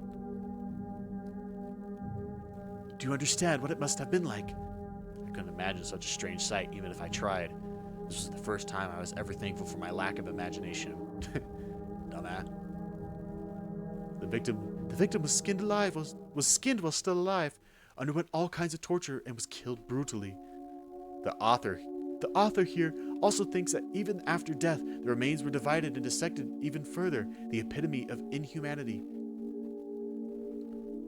I'm of the opinion that the entire process was performed while the person was still alive, though. What do you think, Miyabara-kun? She spoke in a way intended to make me imagine even more vicious things. I think it fucking happened in this room, bro. As my brain was already far over capacity, however, there was no way I could imagine anything more brutal. Then when I broke my gaze from Takano-san's, those strangely shaped weird tools were all around us. I wonder if you could faithfully reproduce the mutilated corpse discovered at the end of Meiji era with the tools found in this place. Dude, 100%, what? I want to deny it. I don't want to admit that something so terrible could have happened at all. Even so, they were so strange, so terrifying, these tools, as if they had seen through my attempt to escape from them. They did nothing but ridicule me silently. Ridicule. So, that creepy incident, what was it, in the end? The author says that regarding Onagafuchi Village's dreadful customs, they've survived into the recent most Meiji days, and that perhaps lasted until around the beginning of the Showa period. This corpse, which at a glance had been brutally killed after a period of torture. In actuality, however, it was the pitiful sacrificial remains of the man-eater's terrifying feast. The corpse was just leftovers. It was so fantastic, so strange, that it didn't feel real. Was this an extension of the legends too? It happened in the Meiji era, though, which is just too recent to be called a legend. Also, there's a newspaper clipping right here suggesting it. Okay, but even if it really happened, it was a long time ago, right? I mean, the Meiji era ended 100 years ago. That's all. Only 100 years ago.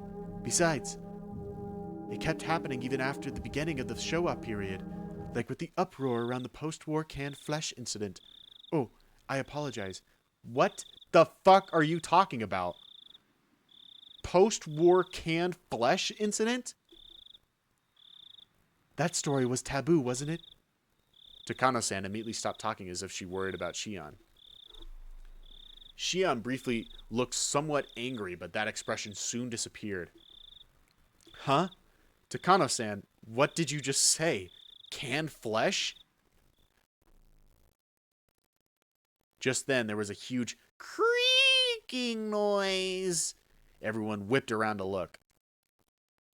It was Tamataki-san who had opened the door slightly. Did I startle you?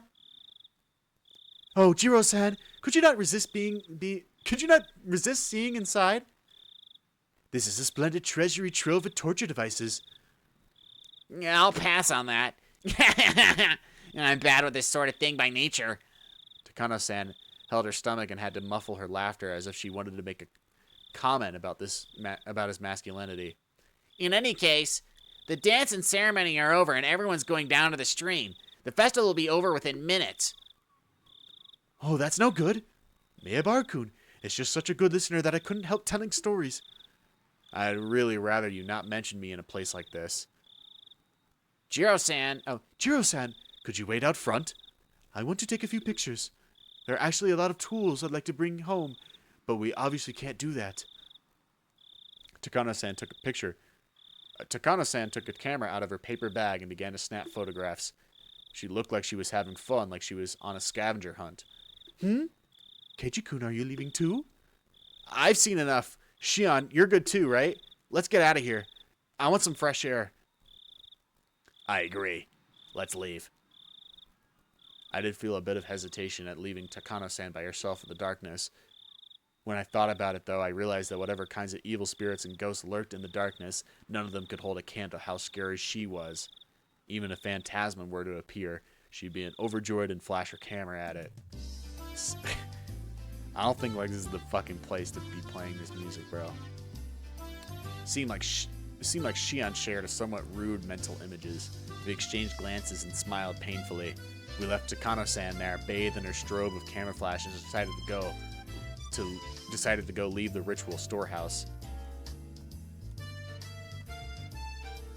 Everyone at the festival seemed to have gone to the stream, so their voices were very distant. The voices of the bugs, on the other hand, were clear, lending an empty feeling of isolation in the place. how was it? Interesting? Tamataki-san gave us a somewhat mischievous grin. He should have been able to tell by looking at how pale our faces were. I should have kept watch outside with you, I should have kept watch outside with you, Tamataki-san. Tamataki-san laughed so delightfully that it wiped away our dark feelings. How did you fare, Shion-chan? Were you scared? I was prepared for it, so I wasn't too afraid, but seeing the real thing was so powerful. Shion spoke like she wasn't scared at all. She really had been quite afraid, but seeing as how I was in a way worse state than her, I didn't have much room to talk. As Tamataki-san grinned candidly, my mind exhausted and locked up by nervousness began to calm itself. Was Takano-san an adult about this little expedition? You know how she seems like a child sometimes? I was worried she'd be way too excited. Both Shion and I laughed and left that at our answer. Hopefully she was only looking at things. I'm worried she'll sneak something out of there or mess with the ritual implement too much and break it or something. Right, that's quite possible. Is alone in there right now. She might pilfer something small and easily concealed, hiding it in her pocket. Yeah, I can see that. Shion said what I was thinking. You sure she didn't break? You sure she didn't break anything? I can clearly hear some noises like someone jumping up and down. I was getting pretty nervous. I'm sorry. I ran out of film. Jiro-san, if you have any more, could I use some? Takano-san suddenly appeared while we were talking about her, taking everyone by surprise. Tamataki-san smoothly grinned and responded as nothing had happened. He's pretty mature. I'm all out of spare film. Sorry about that. Jeez. You won't win any Pulitzer Prizes by not stocking enough film for any occasion, you know. I suppose that's it then. Tamataki-san scratched his hand apologetically. Without film, we're done here. Takano-san seemed to have given up because of that too. We checked carefully to make sure we hadn't left anything inside, then closed the door and turned the heavy padlock we'd left beside it. Takano-san, you didn't sneak anything out, right? How rude. I'm trying not to be that childish. Kerclack! Tamataki-san set the padlock back the way it was before. From a cursory glance, it didn't look like the thieves had snuck in at all.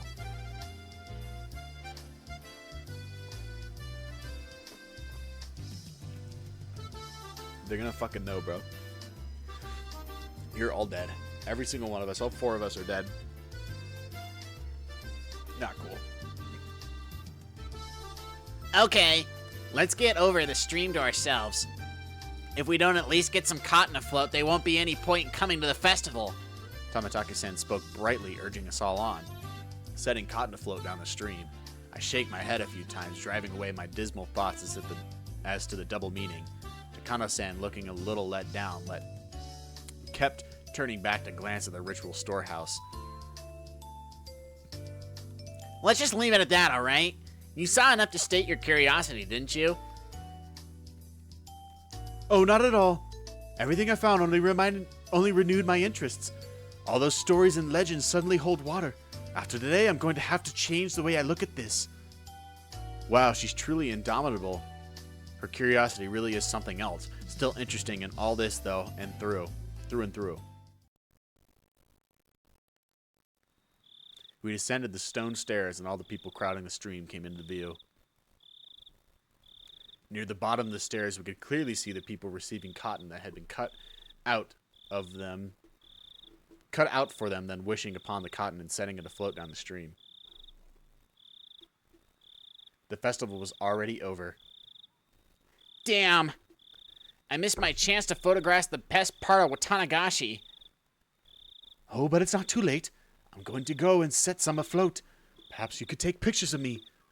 Takano-san, with an impish expression, brought her head to Tamataki-san's shoulder. Despite his age, he looked embarrassed. I felt an honest respect for Tamataki-san, man to man, for dating such a handful of a woman. Okay. Goodbye, then. Goodbye then, Mayabara-kun.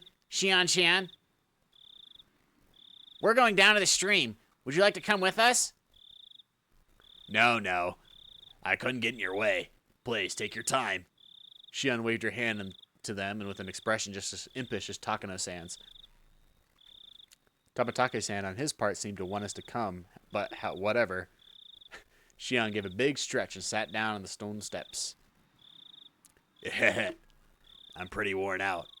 Same here. I'm exhausted too. Kei-chan, this is your first Watanagashi, isn't it? You go on. Don't mind me. I'm tired, so I'd like to stay away from the crowd. Yeah, if we were to go now, we'd barely slip and end the cotton drifting ceremony. My sister and your other friends might be looking for you, too. Go on. Oh yeah, right. They've been by themselves ever since we got separated. I feel bad if they were looking for me. No, Shion, come with me. Wait. No, Shion, we gotta stick together. This is death night, bro. This is the night. This is the night where people die. You gotta stay with me, bro. Oh, please don't kill Shion. Please don't kill Shion. Then Shion suddenly got a painful look on her face, then put her index finger to her lips as if telling me to keep this a secret. My sister is the type that gets really jealous. If she knew I was hogging you this whole time, she'd never let me hear the end of it. So keep tonight a secret, okay? Keep tonight a secret. Don't say things that are so embarrassing. Not only because of that either. Considering what we were doing tonight, we really need to keep it a secret. Or Shiro-sama's curse might happen tonight, and we four would be the prime candidates. The losing threads of tension become taut again. Shion, however, burst out laughing. Oh, alright, I'm going to get out of here before I run to my sister. I really am tired, so I don't have the endurance to put up with her anyway. I can't tell if you get along with her or not. We get along. Though, as she said that, her vague expression explained that there were a lot of oddities in the relationship between twins. I'm an only child, so I don't really get it. Make sure you get along with her, okay? Right. Thank you kindly for your meddling. Okay, I'm gonna go. You should hurry if you want to make it to Kei-chan. Oh, Watanagashi really is about to end. Shion stood up and brushed the dust off her backside. After watching her do so, I turned my eyes to the final ceremony of the Watanagashi festival below me.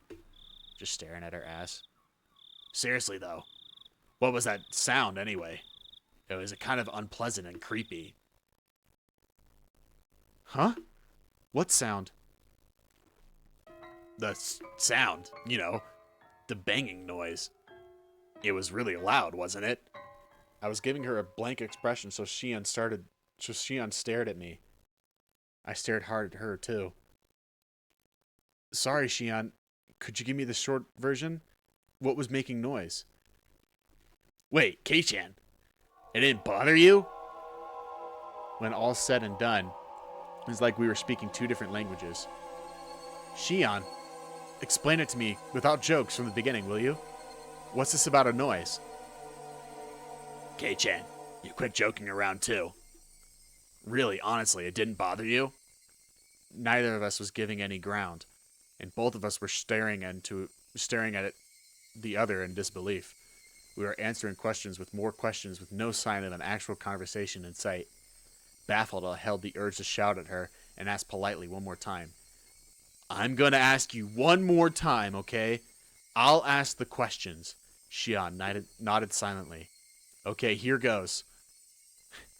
You said there was a sound. What are you talking about? The banging sound. It was like a kid was jumping up and down on floorboards somewhere far away. Wait. Tamatake also heard that. It really didn't bother you? There is nothing to be bothered by. When did you hear this?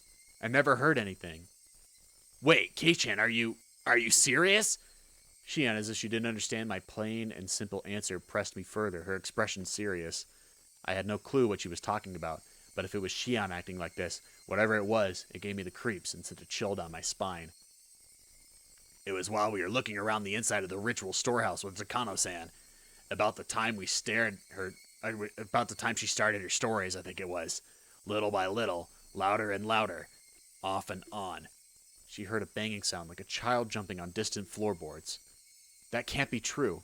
Don't start trying to scare me after all that. I didn't hear anything at all. In fact, it was so utterly silent in there that my own heartbeat was almost deafening. Please don't try to scare me either, Kei-chan. It was like something was making noise in the whole time with Takano-san's scary stories, and I was totally creeped out the whole time. Chill rose from my spine to the back of my head. My blood turned cold as I crawled up my body. When it reached my head, my mind froze over. You and Takano-san weren't paying any attention to it at all, so I pretended not to hear it either, but you heard it, right? It happened a bunch of times, and it was really loud. Shion's eyes were begging me to tell her I heard it. I had no doubt, however, that my own eyes suggested something entirely different, and you've got to be kidding, look. In that storehouse, we were surrounded by brutal rituals, tools that looked like they were from another planet, listening to terrifying old stories. The whole time, Shion had been hearing a sound that we could hear by herself. Should that make Shion, who heard it, tremble, or should it make me, who didn't hear it, tremble? I didn't know the answer to that at the time. For now, Shion seemed to have made that decision before I did. Ah! What are you laughing about? I really got you, Kei-chan. I was fibbing the whole time. No, she wasn't. She's lying now, not just to not freak us out, because she's like scared right now too. But Tamataki-san heard it. Tamataki-san heard it too. Oh, fuck. We heard like a little jingle too, right? Does like the like banging, like the like floorboard banging, does that mean like the people who heard it, which was Tamataki-san and Shion, does that mean they're the ones who are picked to be like, you know, killed? And then the people who heard the jingle, which was us, you know, is the people who are like who get spirited away, maybe? Is that how this goes? I don't know. I'm speculating right now, but I think that might be something. Anyway, she was fibbing. What? Shion laughed, saying how easily scared I was, and clapped me on the back. Her smile seemed somehow artificial and actually made me feel worse. Then, after leaving me with 2 or 3 generic diplomatic goodbye phrases, she left, almost like she was running away. No, she's scared as fuck. All I could do was look after her, my mouth agape. God, she should have... Oh, man, she should have stayed with us. Like, she should have... No, we should have taken her to... We should have taken her to the house and lock it up and board up the windows and stuff so nobody could get in. And just, like, wait out the whole night. And then just, like, skip town the next day. Oh, fuck, dude. At the end of the day, I didn't have a clue what was going on. Shion laughed it off and said she had been lying, but she couldn't possibly have been lying. Of course not. And now that I think back, Tamataki-san said the same thing, didn't he? Yep. Finally, fucking Keiichi-san is smart about something. I could clearly hear some noises like someone jumping up and down. I was getting pretty nervous. Tamataki-san, the most neutral party present at the time, had said he'd heard something. Then, that noise. It was real. The banging sounds. Sounds as though a child was jumping up and down on some sort of floorboard far away. Urashiro-sama's curse, which happens each year, might happen again tonight. The most plausible victim candidates were Takano-san, Tamataki-san, Shion, and me. The bustling of people sounded further away than I would have liked, and the sound of the insects sounded too close for comfort. I'm near so much human warmth, and yet I can't ever go back there again. That was the ominous idea that sprouted in my mind. Then all of a sudden I was pounced on from behind, causing my heart to lurch. Keiichi, we found you. It was Rika-chan. When I turned around, Mion and Rina were there too. Mion sighed and said, We finally found you. Now we just need to find Satoko. Everyone got split up this year. We should make sure we have somewhere to meet up afterwards next year. Hello. You're right. It's a festival, so we should all be together. I listened to Mion's happy declaration with a little bit of guilt. Keiichi, did you root for me while I was dancing? Yeah. Liar. I saw it all. You did a great job all the way through. No mistakes either. She knows I'm lying, bro. Yeah, that's right, Rika-chan. That didn't count as a mistake. I tensed up as I realized I made a mistake of my own. Mian slapped a hand onto my shoulder a little roughly. A gross sweat broke out over my whole body. Oh, fuck. Did you do it too, Kei-chan? Did you get some cotton and send it down the stream? You haven't yet, right? Is what I could feel her saying. Without the courage to tell any more lies, I lifelessly shook my head. Huh? You haven't, Kichi-kun? You should go now or it'll be over. It'll be over. Sorry. This is my first Watanagashi, so I don't really understand the rules and stuff. That's right. I'm sorry. Mian took my hand and we started walking down the stone steps. Hey, Kei-chan. What?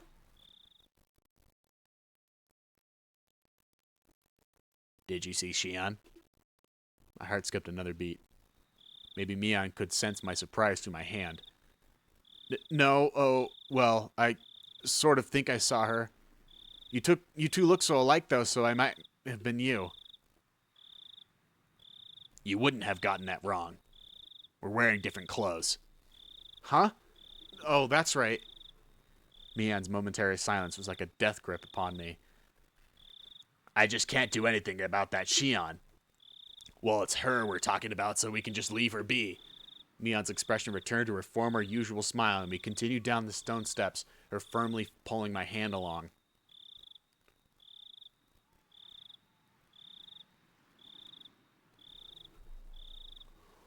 Oh my god. What a fucking chapter, dude.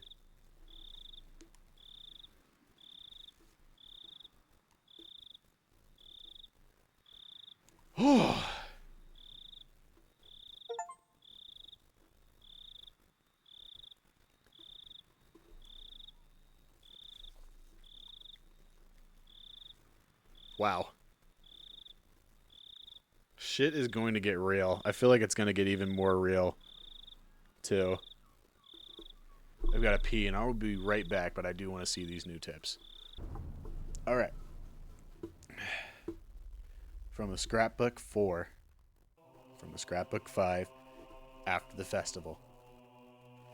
All right.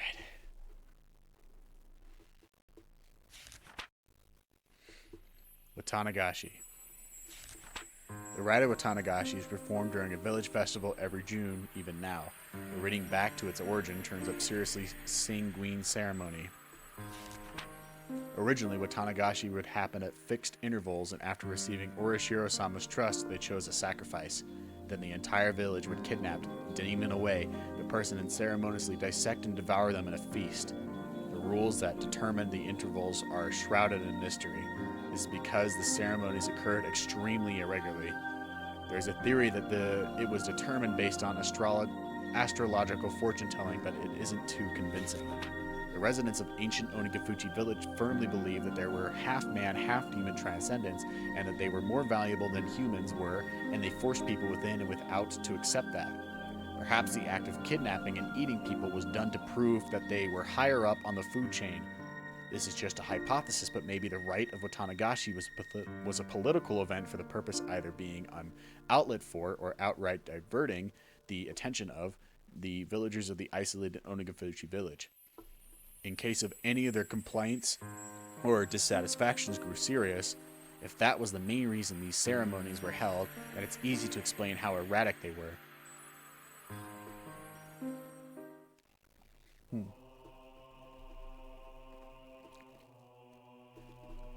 So, they don't really have a date. They just kind of fucking do it. It's kind of what we saw from the first chapter, too. The alleged importance of the implements. I can't find anything that gives a concrete description on what the ritual implements were like. They were, however, real, and there definitely existed a multitude of different kinds. One source states that the implements used in the Watanagashi rite alone numbered 200. The obvious question then is why they required such a myriad of them. The rite of Watanagashi was to kidnap people through the demoning away, dissect them, and eat them. I believe the tools were for dissection and restraining, but 200 of them is far too many. Genuinely, tools evolve in such a way as to reach a solution for a certain problem. Once you've reached the ultimate goal, that is, attained a certain level of efficiency, the tool's evolution normally stops there. Regardless, why would they have created so many different kinds? One of the cultural elements responsible for diversification over time is that of entertainment. Ooh. Tools used for entertainment would evolve over time and branch out. Unlike normal tools, reaching the ultimate goal would be more of a dead end, and in searching for the next goal, they would split into many different subtypes. So then perhaps it's not a stretch to suggest that these 200 plus implements had some entertainment value. This is just a hypothesis, of course, but maybe the human dissection process was viewed as a type of entertainment. The three families of old would develop one new implement, dissection tool, after another, and each was varied, novel, and attracted spectators to keep them from growing bored. It's not unimaginable. All of them have to be enshrined within that storehouse. There isn't much longer until the night of Watanagashi, though its original intent has been lost. I will reveal the secrets of the traditional ceremony night within the ritual storehouse. I can't restrain my excitement. Watanagashi cannot come soon enough. It's fucking gross to think about. Okay, last one. After the festival.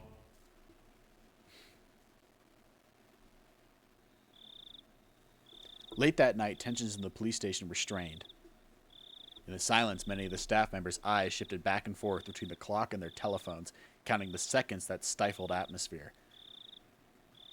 Kumagaya-kun burst in with a young guy trailing behind him. Oshi-san, I've got the autopsy results. The court physician just got here. I'm ready to go, sir. I'll head straight for Gifu. Kuma-chan, things got a bit complicated. They appear to be having a very difficult time determining who the victim is.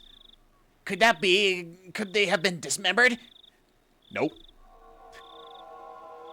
Cooked to a nice light brown. He spoke in a sportive tone, but the meaning behind his words was heavy. The staff gave a collective sigh. All the way? Head to toe? Completely blackened, it seems. Probably smells terrible, too. What a shame it is to be Gifu-san. Cooked with no poisons, no possessions, then discarded outside the prefecture. At worst, it would have been taken a week for the body to be identified. The fact that they'd sniffed it out tonight was huge. Komiyama-kun and a few others are performing a thorough night raid on the dentist in Okinomiya. All we can do is hope a tooth matches some medical records. Sorry. Could someone go buy me 2 or some boxes of Ultra Mild?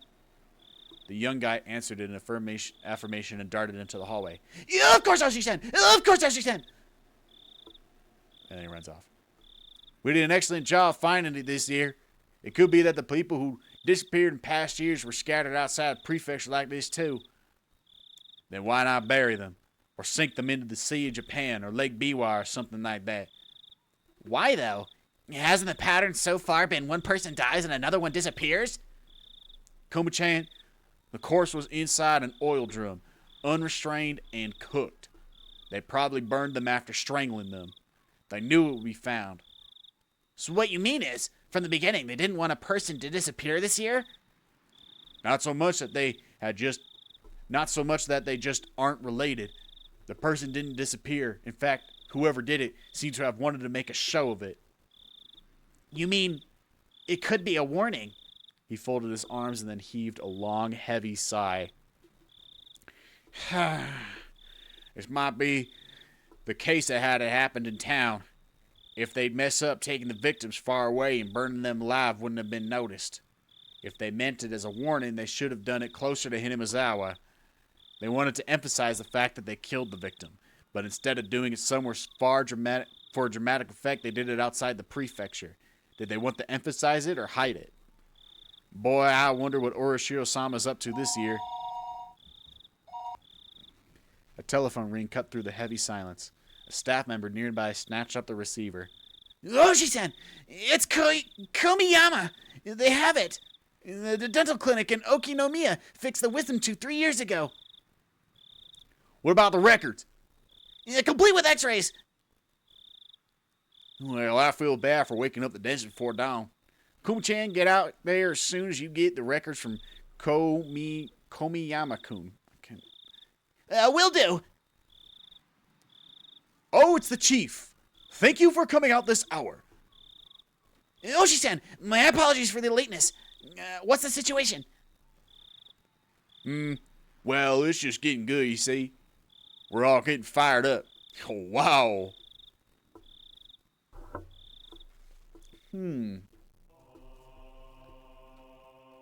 So, oh, fuck.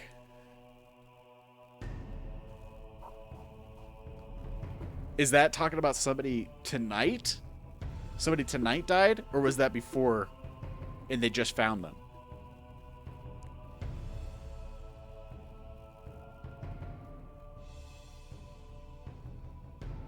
So this person was killed outside of of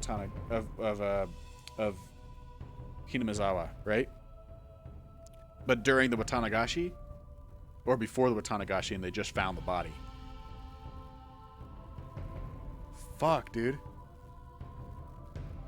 So they either found I think they found the body before the Watanagashi happened. But who the fuck is that? Who the fuck got burnt to a crisp? Oh my. Oh my. What a wild story this is spiraling into. It's so good.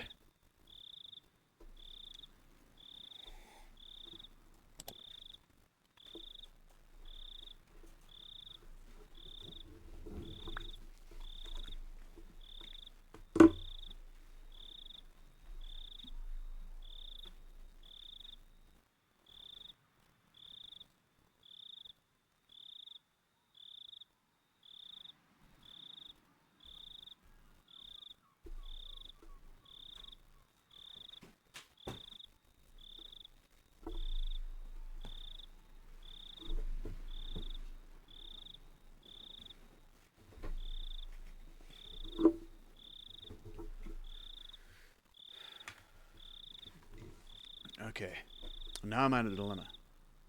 Do I read the next chapter? And make this like a fucking 4-hour-long video? I think so. Continue. I let out a great big yawn. I was like morning had arrived just as I got to sleep. As Mom said at breakfast, she gave me a pained smile. What's the matter, Kichi? What time did you go to sleep last night? Well, I wanted to go to sleep at midnight, but I had some trouble with that. You were probably all worked up from the festival. No, that's not it. Crunch, crunch. I crunched down hard at the pickled radish to hide my embarrassment. After all that happened yesterday and a discussion about the sound Shion heard, that banging noise like a child far away, jumping up and down on a wooden floor, the story wouldn't get out of my head, so I had trouble sleeping. It was a long night, and I kept jumping at the slight sounds of faraway tree branches, which should have been either unhearable or too insignificant to notice. When I woke up in the morning sunlight and birds chirping, it made me feel pretty ashamed about it, but I felt far from refreshed this morning. Kichi-kun, good morning. Huh? Kichi-kun, your eyes are all red. Why is that? Why? Oh, hey, good morning. I didn't get much sleep last night, so I'm sleep deprived today. The festival last year was a lot of fun. Rena's excitement took a long time to go to sleep, so I took a long time to go to sleep too. To sleep. What the fuck? In Rena's case, her excitement seemed to still be wide awake. They should have this kind of festival more often. so we can have a lot of fun together again. Hello! Yeah. Rena talking about the festival yesterday made me remember everything I had nearly forgotten from last night. How did you nearly forget that, bro? The inside of the ritual storehouse had been so utterly different from the relaxed, bright, everyday life of Hinamizawa. All those stories that Takano-san told me too. The mysterious incidents that occurred on the day of the Watanagashi festival every year. The strange incidents where one person would die and one would disappear. The old stories of Hinamizawa flickering like a candle behind them. The numerous and horrifying traditions of Onagafuchi village. The villagers with demon blood in them. The terrible cannibalistic feasts. The poor sacrifice kidnapped from the human villages, victims of the Onagafuchi. To quell the rage of Orashiro-sama, the ritual involving living sacrifices. There were also many, many others. There were so many stories that just remembering them put me in a foul mood. Most of them weren't fiction. Either they were true. We didn't need to fear them just because they were real, though. Since it all happened so long ago. Such a very long time ago. Where's Mi-chan? She's late. Huh? Before I realized it, we had arrived at the place where we'd usually meet up with Mion. Probably because it was so lost in thought. We agreed that she isn't here by now. We can just go ahead, right? Should we? Mion began late. Mion being late wasn't too rare an occurrence, but today she was unusually late. A few of the ominous tales from the night before came back to life in my mind again. Who would die this year and who would disappear? It couldn't have been Mion. What should we do, Keiji-kun? If we don't get going, we'll be late. She'll be here. She didn't call to us when she'd be staying home today, right? Let's just wait 5 more minutes, okay? Rita looked at her watch and seemed a little worried, but then she nodded with a satisfied smile. If we had to wait 5 minutes, we'd have to run as fast as we could to school or we'd be late. As soon as I thought that, we spotted Mion running towards us out of breath. Mi-chan! You're late! You waited? You should have just gone on ahead.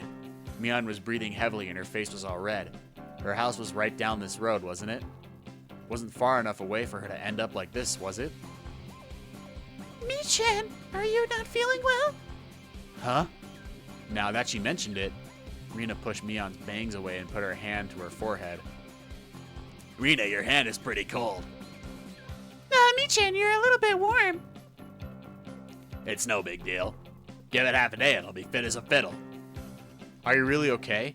You don't have to push yourself, you know. What's this? K-chan, are you worried about me? That's nice of you. That answer wasn't like Mion at all. She must have had it pretty bad. I just think you shouldn't push yourself so hard. We can tell the teacher you had to take a day off. I'm fine. I took some medicine. I think it's already working. Mion forced an energetic expression onto her face and flexed her biceps at us. Okay, let's go. Don't overdo it, but Nope. Okay, then let's go. Don't overdo it, but of course there's the time. Oh, we need to run. We won't make it.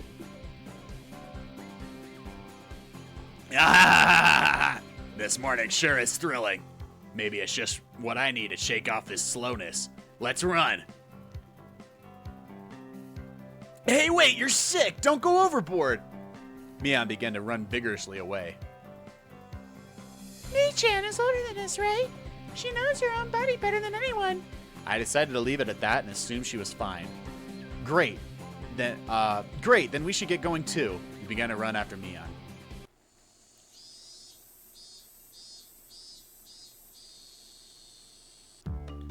The school looked the same as always.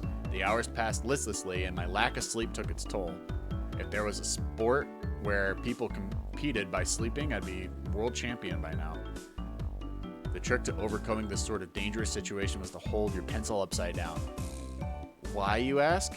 So you don't draw strange patterns all over your notes while half asleep. If you were holding your pencil upside down, that wouldn't happen, would it? Bump, bump, bump! I don't know. Bump, bump, bump! Something like that felt like a razor hit me in the head 6 times. Ow, wow! What was that for, Satoko? I haven't done a single thing. Who else would pull a prank on me like this? Oh, it was chalk, not an eraser. Eh?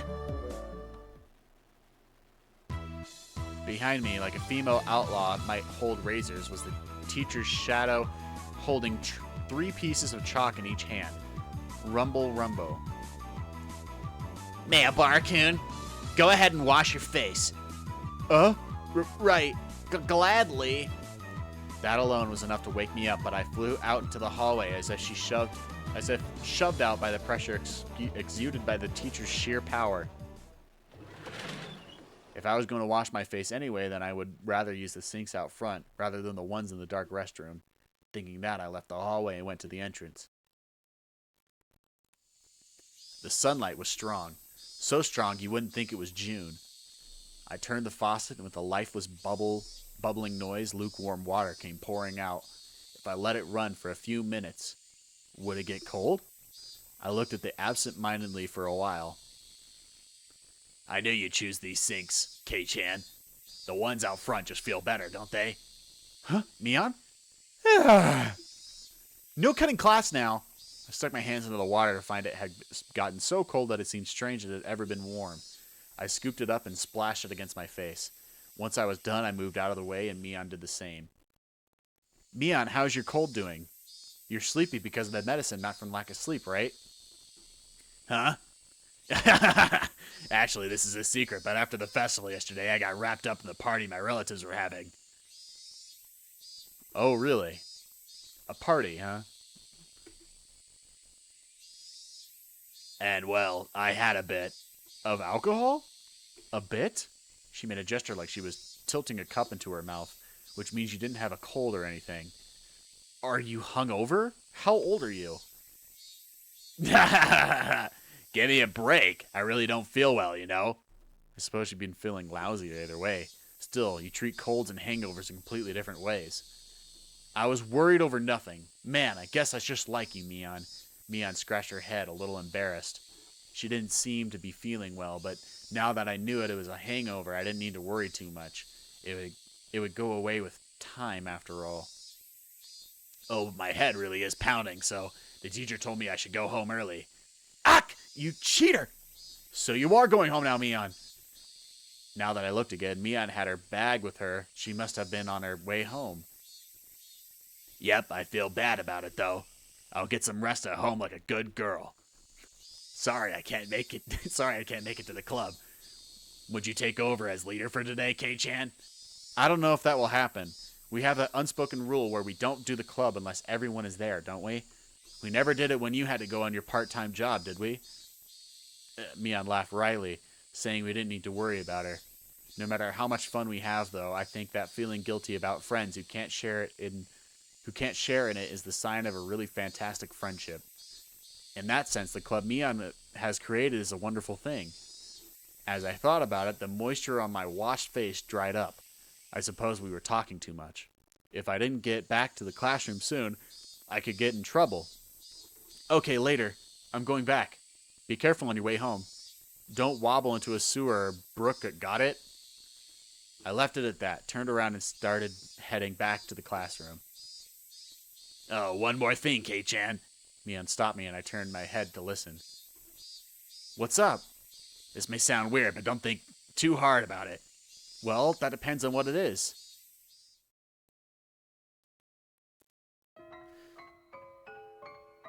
Last night, near the end of the festival, did you see Tamataki-san or Takano-san anywhere?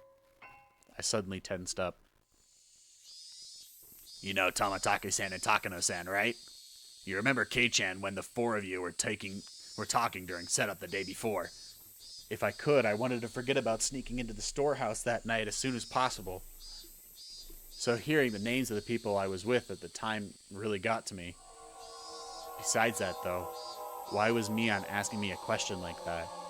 I ended up staring at her, unable to answer immediately. Was she asking to see if I had seen them or not? Or was she asking the question knowing that I had? I couldn't tell. Well, maybe. I might have seen them around, I don't know. My vague response was clearly not to Mion's liking. Why do you gotta answer in such stupid fucking ways every single time? What answer was she expecting from me? There was no way for me to know.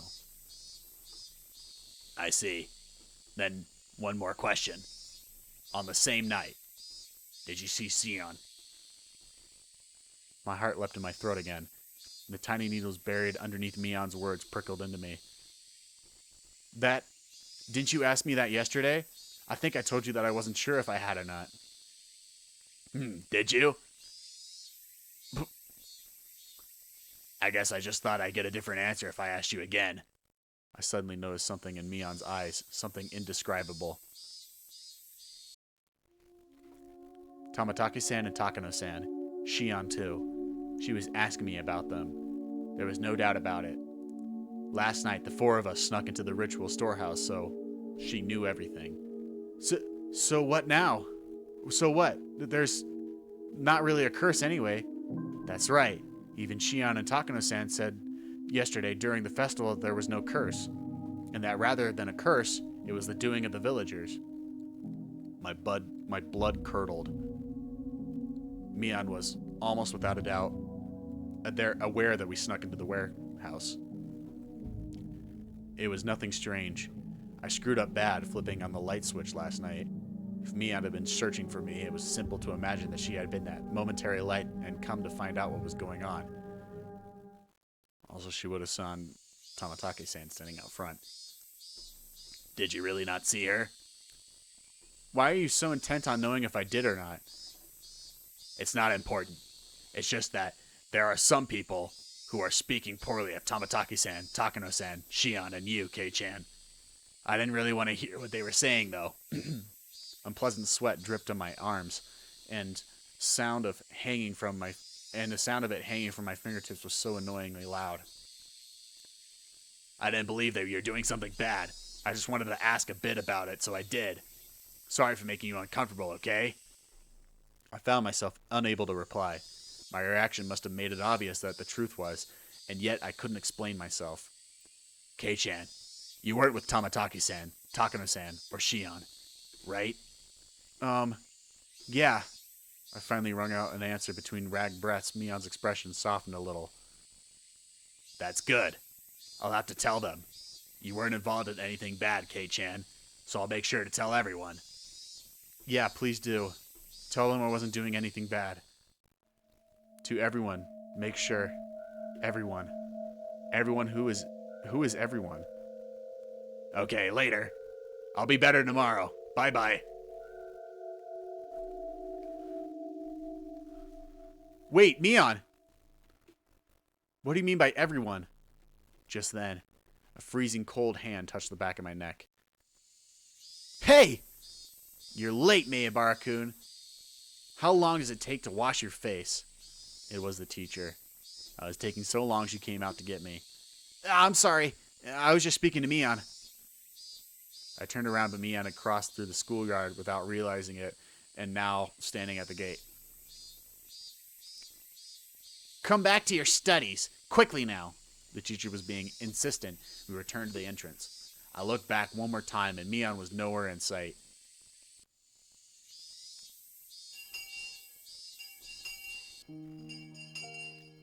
Keiichi, you haven't seemed well all day. It's clearly because he had far too much fun yesterday. I don't want to be told that by the one who got lost. Your face was all red and you were nearly crying. Yes, Satoko-chan was so cute last night. How? My friends did their best to try and cheer me up, but it didn't lighten my mood. Was it far worse than I thought? Had I really done something that terrible last night? Those thoughts remained with me for the rest of the day. Bye, Kichi-kun. I'll see you tomorrow. By the time I realized it was in front of my own house. Mei-chan had a cold, right? Could you have a cold too, Kichi-kun? Could you? Huh? I'm fine. I may look scrawny, but I've never missed school because of a cold. Both you and Mei-chan don't look so good today, though. Thanks for worrying about me. I'm fine. Idiots don't catch colds, remember? Rena smiled, then waved to me and left. Whew. With my shoulders bobbing up and down from breathing heavily, I entered the house. As soon as I got back in, Mom called out to me. What? Keiichi, I'm sorry, but could you go to the library and return a few books for me? Huh? I don't feel like it. Your dad and I have to wait outside the house for a phone call right now, so we can't leave. I need to return them today. Could you please do it? Sheesh. Did it have to do with Dad's job? No point in arguing if they bring that up. I guess so, but I don't know where the library is. Oh, you don't? It's a little bit past Okinomiya Station. Just then the phone rang. My parents' faces immediately turned grim. Mom snatched up the receiver. Hello? Mayor Bar speaking. I'm sorry. The house is right here. Then she thrust the receiver at my face. It's for you, Keiichi. Don't take too long, okay? I tried to ask who it was from, but asking the person on the phone directly would be faster. Hello? Ah, this is Sonozaki. Well, the younger one. Hello? Do you have time to talk right now? It was Shion. The older sister had a hangover today, but the younger made no reference to it. Shion? I thought you'd be sleeping in today with a hangover same as Mion. What? Mion had a hangover? That's so like her. She laughed warmly, but Mom glared at me silently, telling me to finish up. My bad. Whoops, sorry. My parents are waiting for an important call, so I can't talk for too long. What do you need? There's something I want to talk to you about, but if we can't talk long, then I guess that's that. She sounded a little disappointed. What would Shion want to talk to me about? Now I was interested. Then how about we meet in person? If you could show me where the library is, that would be great. You mean the public library near the station? Yes, that's fine. I go past there on my way to work anyway. Okay, then you know where I usually meet up with Mion. At the intersection where the small path from Sonozaki House splits. Oh, Kei-chan, did I not tell you? I don't live at the main house, I live in Okinomiya. If we could meet by the ticket machines at Okinomiya Station, that would be great. Main house? Live in Okinomiya? Now that she mentioned it, it's always seemed like Sonozaki's sisters weren't communicating. Did they live in different houses? They fucking told you that, you dumb fucking asshole. Also, now that she mentioned it, Rena said she never met the younger sister despite going over to the play sometimes. Let's meet at the station then. I'll go there right away. Bye. I set the receiver down and Mom immediately thrust a large pile of library books in my face. 6 volumes of long-form mystery novels. Mom had her own hobbies. Thank you, Keiichi. Be back by nightfall. Got it. Okay, I'm going. I suppose I changed my clothes and grabbed my bike key. I climbed the stairs to my bedroom. Shion had been waiting for me already, so meeting up was a smooth process. Wow, Mia never keeps her appointments. I mean, honestly. Making my sister the standard for everything will get you in trouble. Shion seemed a little unsteady, too. She was drinking with Mion last night, wasn't she? You were drinking last night, too, weren't you? Don't try and hide it. You definitely went home from school early. Oh, too bad. I've been at home all day in the first place. I'm smarter than Mion, after all. Hey, I don't think you can call playing hooky smarter. You should finish your errand first. We don't have that much time. We're going to the library, right? Yeah, thanks. My mom had to return some books by today. Is the library far? No, it's really close by. As she said that, we spotted a signboard for the library almost immediately. If it was this easy to find, then I guess I didn't need Shion to show me where it was after all. We rode around a bend, and the building was right there. Shishibone Public Library. We lived in the country, so I hadn't expected too much, but it was pretty big. The first floor was actually a government office, so the library was only on the second floor, but it still looked large enough to fit a decent collection of books. We passed through the automatic doors and we were greeted by the cool breeze of an air curtain. The cicadas had been loud outside, but it was quiet inside the library. The air conditioning inside was keeping the temperature at an ideal level for the books, which had that mildewy smell unique to old paper. I guess every library is basically the same. If there was one difference, it was that people studying for tests weren't taking up all the seats. I was one of those people, but now that seemed like a distant memory. Hello, I have books I'd like to return. The librarian went through the process of checking them in, returned my mom's library card. Xian was going around the bookshelves with a deeply interested look on her face, like she wasn't the type who went to libraries very often. Sorry for the wait, I'm all done. Libraries sure are nice and cool, aren't they? I went to work in a library one day. Don't know whether to call that boring or dependable. It's a pretty small dream compared to your sister. Mian would definitely want to be a hardworking employee for an international trading company or some other crazy job that involved her running all around the world. Compared to that, what Xian said is pretty heartwarming. Well, we need to keep our differences dear to us. We're not copies, we're two different people, called Xian and Mian. Twins have a lot to think about, huh? Still, it sounds like fun. I don't have any brothers, so there's just me and my parents at my house. It can get a little uncomfortable. It's the same for me. I don't live with Mian after all. Oh, right, she said something like that, didn't she? Why, though? Sisters living apart is unusual. We were getting tired of talking while we were walking. We ended up going to the lounge area, which was vacant, and continuing the conversation. Yes, Mian lives in the main house, and I live in Okinomiya. What do you mean by main house? You make it sound like you're nobility. They fucking are, dude. It's just the main house, the Sonozaki's family main house. Mian's a successor, so she lives with Nana and apparently studies all sorts of things as preparations to be the head of the family. Mian, the head of the family? It kind of fit her personality, but kind of didn't, too.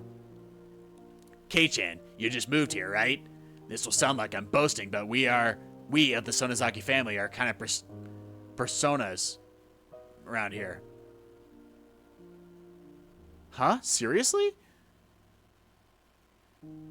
Personaji? Whatever. The word persona didn't really match the extremely sociable air that Mian and Xian gave off.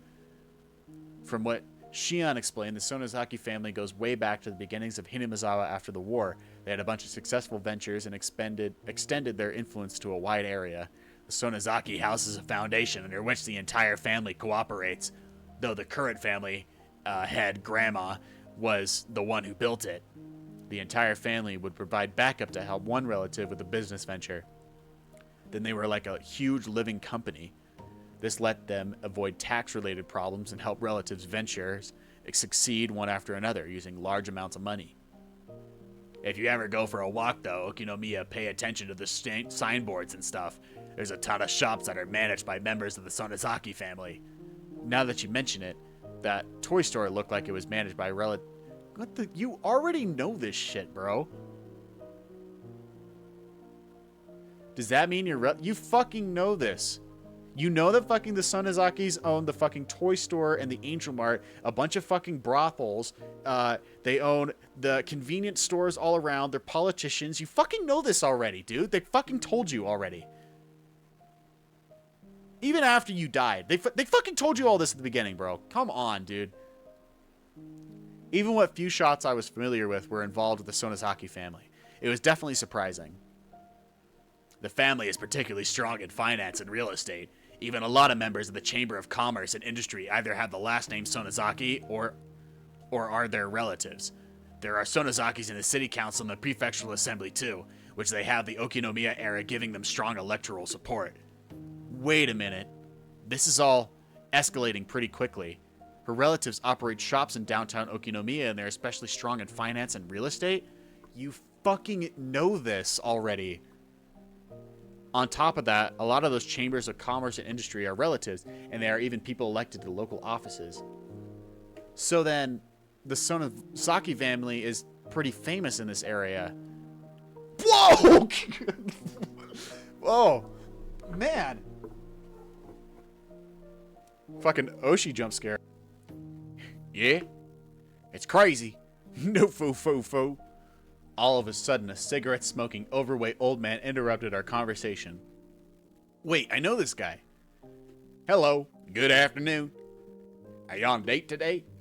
Y'all on a date today? And what would I give to be... Oh, what I would give to be young again. If you thought you were If you thought we were on a date, then why are you bothering us, Oshi-san? That was it. He was Oshi-san, a police officer. I thought it was this person who came to my rescue, then I got involved with those delinquents before. Now that I've thought about it, Mion didn't seem to like him very much. No, I apologize. I heard a familiar voice, so I came over to see. Oshi-san laughed coarsely, not showing any sign of giving up. As Shion watched him do so, I didn't feel the same sense of malice from her as I had from Mion. Maybar saying right? You're one tough guy. Two-timing the Sonozaki sisters, are you? No, I'm not two-timing anyone. I turned around to look at Shion and pleaded for help, but she grinned and maintained her silence. Her gaze wandered. She looked at the clock. I'm sorry, Keishan. I really need to get to my job. Huh? Oh, did you? Wait, didn't Shion have something to talk about today? Now this weird man is here, though. Yep, I'll see you later. Oh, I'll give you a call after I'm done. It'll be okay to call at night, right? Yeah, probably okay.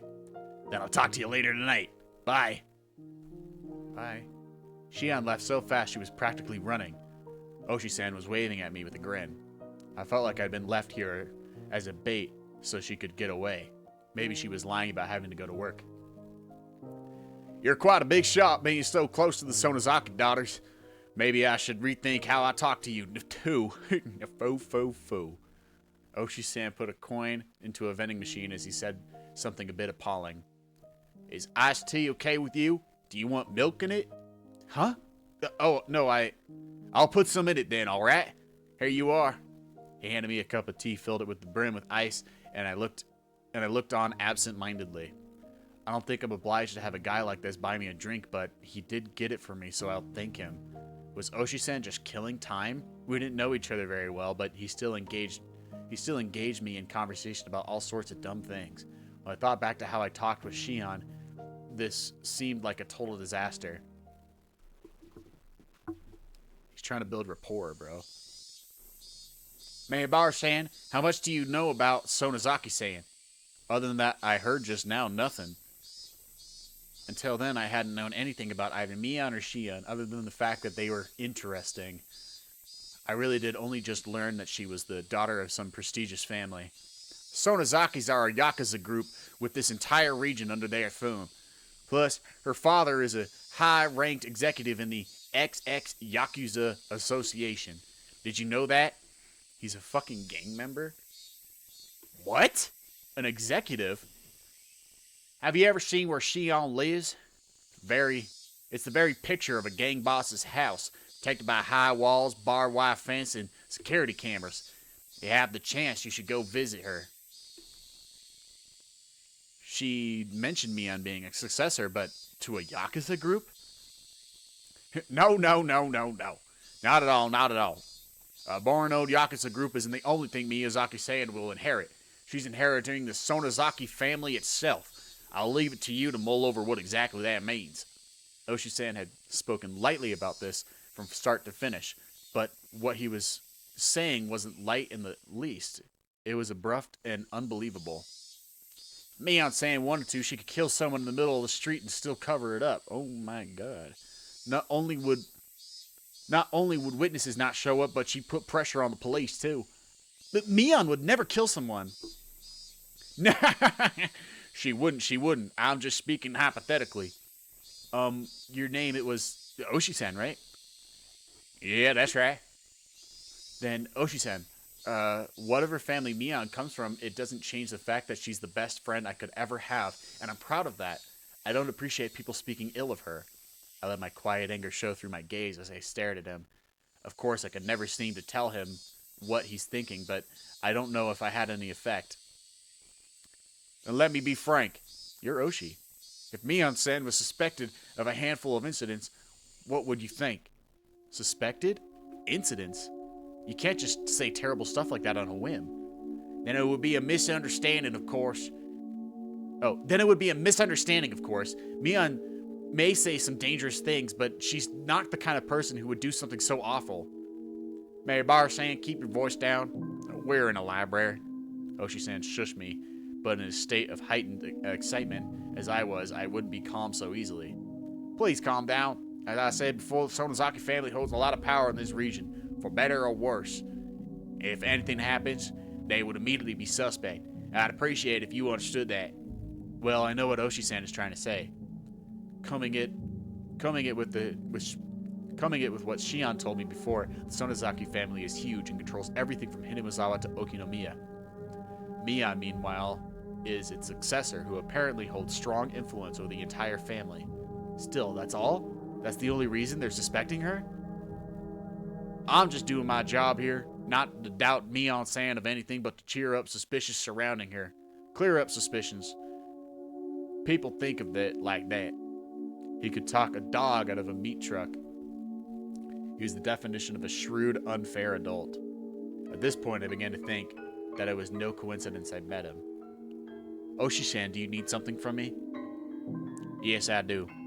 Keiichi He answered in an absent tone of voice. Mayon's been suspected of something, and he came to hear from a friend of hers, May. Is that it? Oh, Mion's been suspected of something, and he came to hear from a friend of hers, me. Is that it? No, that's not it.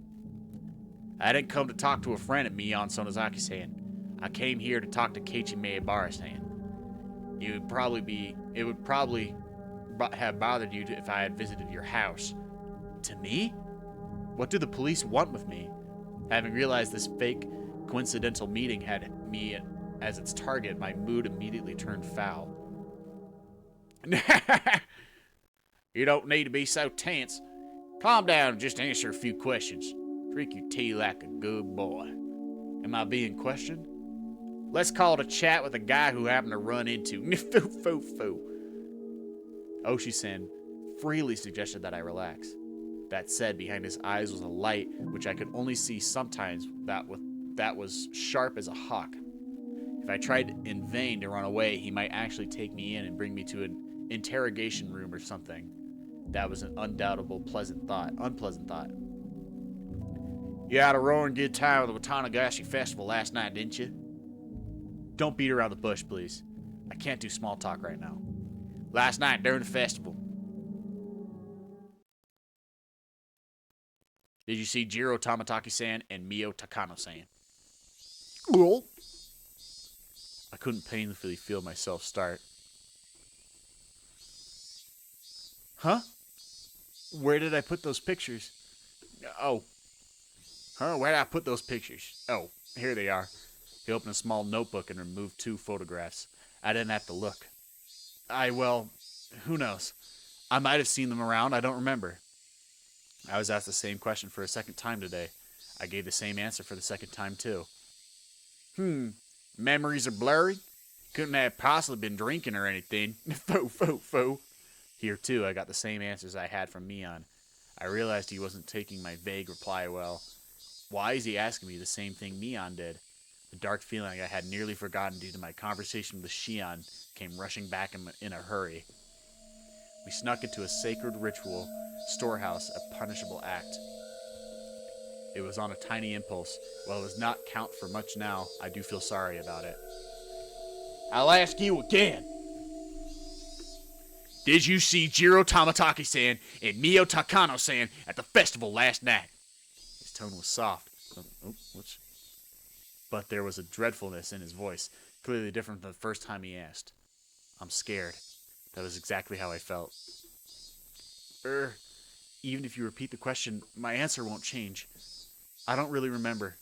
There wasn't any better answer I could give him. I didn't have the balls to say I didn't see them, nor the courage to admit I had. I see. I just thought that maybe I'd get a different answer if I asked a second time. I'm too scared to look Oshi-san in the eyes. I'll change the question. Come, Maebara-san. Relax. Oshi-san grabbed my shoulders and squeezed them as if trying to give me a massage. Ew. It mostly just hurt, though. Still, why would he ask the same things as Mion? If he's asking the same thing, the next question must be... On the same night of the festival, did you see Shion Sonozaki-san? Clatter, clatter, clatter. I wondered what that sound was, and when I looked down, I saw it was the unmelted ice in the cup I was gripping in my hands. My hands were trembling, rocking the ice back and forth. Realizing that, I hastily put the remaining ice in my mouth and crunched down on it. Sorry, I may have seen her, but, well, you know, she looks just like Mion. I might have just mistaken the two. But that can't be. Suddenly, Oshi-san grabbed both my shoulders and hunched down and gave me a level stare. This must be what it's like to be a deer in the headlights. I want to look away, but I can't. This is the first time I've experienced such a piercing stare. Mion-san and Shion-san can wear completely different clothing. You wouldn't mistake the two so easily, I would think. Mayabar-san. His voice was harsh, the same as when Mion said it. So what if they wear different clothing, bro? They look exactly the same. I could feel my heartbeat quickening. When I realized he could feel it through the hands on my shoulders, I got even more scared. Why are Mion and Oshi-san both asking about last night? Was sneaking into the storehouse so bad? Urgh! I shouldn't have let Takano-san talk me into it. Tamataki-san casually said to check it out, too, so... Even Shion, if she hadn't encouraged me... No, I understood. I was the one most at fault here. I shouldn't have let my curiosity get the better of me. I shouldn't have gone into the forbidden storehouse. Oshi-san, I think that's our cue to get out of here. Oh. Oshi-san, I think that's our cue to get out of here. A young man wearing a suit came into the lounge. From the way he held himself, I knew immediately that he was Oshi-san's subordinate. Oh. So it is. Closing time already? I hadn't realized it until he said something. The jingling and announcement telling patrons the library had closed had started playing without me realizing it. I was so irritated, so overwhelmed that I couldn't even hear it. Well then, Mayabar-kun, we're out of time, so allow me to take my leave. I'd like to talk with you more about this at our leisure when you have more time. This isn't a joke. If I never saw him again, it would be too soon. Oshi-san followed his subordinate and left the lounge behind him. However, he spun back around. Oh, right, Mayabar-san. What? What is it? Those two questions I asked you before. You don't remember well enough to answer either of them, correct? Right. Just so you know, you saw them all yesterday. You were walking along, the four of you, having quite a pleasant time. Near the stone steps, I saw you with my own eyes. I caught my breath and my heart seemed like I was about to stop. What a detestable person. He knew and he was testing me. We'll meet again. Have a good year. I sat there like a rock unmoving until I could no longer hear the clacking sounds of their footsteps. Higurashi when they cry.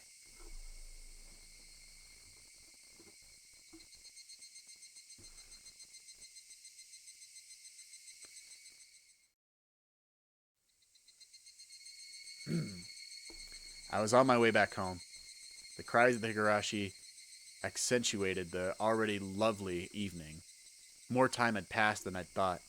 The orange of the dusky sky was being chased down little by an indigo color approaching from the east. Exhausted from the slow climb towards Hinamizawa, even without noticing, I'd gotten off my bicycle and was pushing it uphill. I don't understand any of this. No one had told me to my face that I'd done something wrong. No, in fact, it might have been much easier on me that way. What happened yesterday really was just my curiosity. It really was no more than a quiet prank, no more than having the courage to cross at a red light as long as you did it with other people. A storehouse for ritual implements, hollowed ground, only accessible for the family of the priest. For sure, I'd seen terrifying things that I never imagined would be there. Thinking on it now, though, it didn't matter what was stored away inside. It didn't make the wrong I had committed any more right. What the four of us did, Mion seemed to know about it. For some reason, even the police were trying to learn what the four of us did. Did we do something so bad? Really? It doesn't matter how wrong it was. I did something wrong. It was nothing more than that, and yet, I couldn't accept it. I didn't apologize to Mion or Oshi-san. All I did was shield myself with ambiguities. I did something wrong yesterday. I set foot into a forbidden storehouse for a little bit of mischief. I forget everything I saw in there. I won't ever do something like that again either. I'm sorry. I'm sorry. I'm sorry. If I apologize like that, would they forgive me? The suddenly cold evening air left no room for such a statement. However, it mercilessly chilled my feet, urging me to head home as soon as possible. In the end, the evening air was correct. If I trudged along such an isolated road, regrets would pile on top of regrets, but nothing would change. Let's go home. I'll go home to my room and put on my favorite music or something and go to bed. That night sound plain and boring, but it's probably the strongest I've felt all day. Oh. Now that I've made a decision, there's no point in dawdling in a place like this. I sat back on my bike. I pushed hard on the pedals. I rapidly advanced forward. I steadily gained speed. The wind was cutting and mercilessly cold, but it actually felt good, as if it were softly pushing me.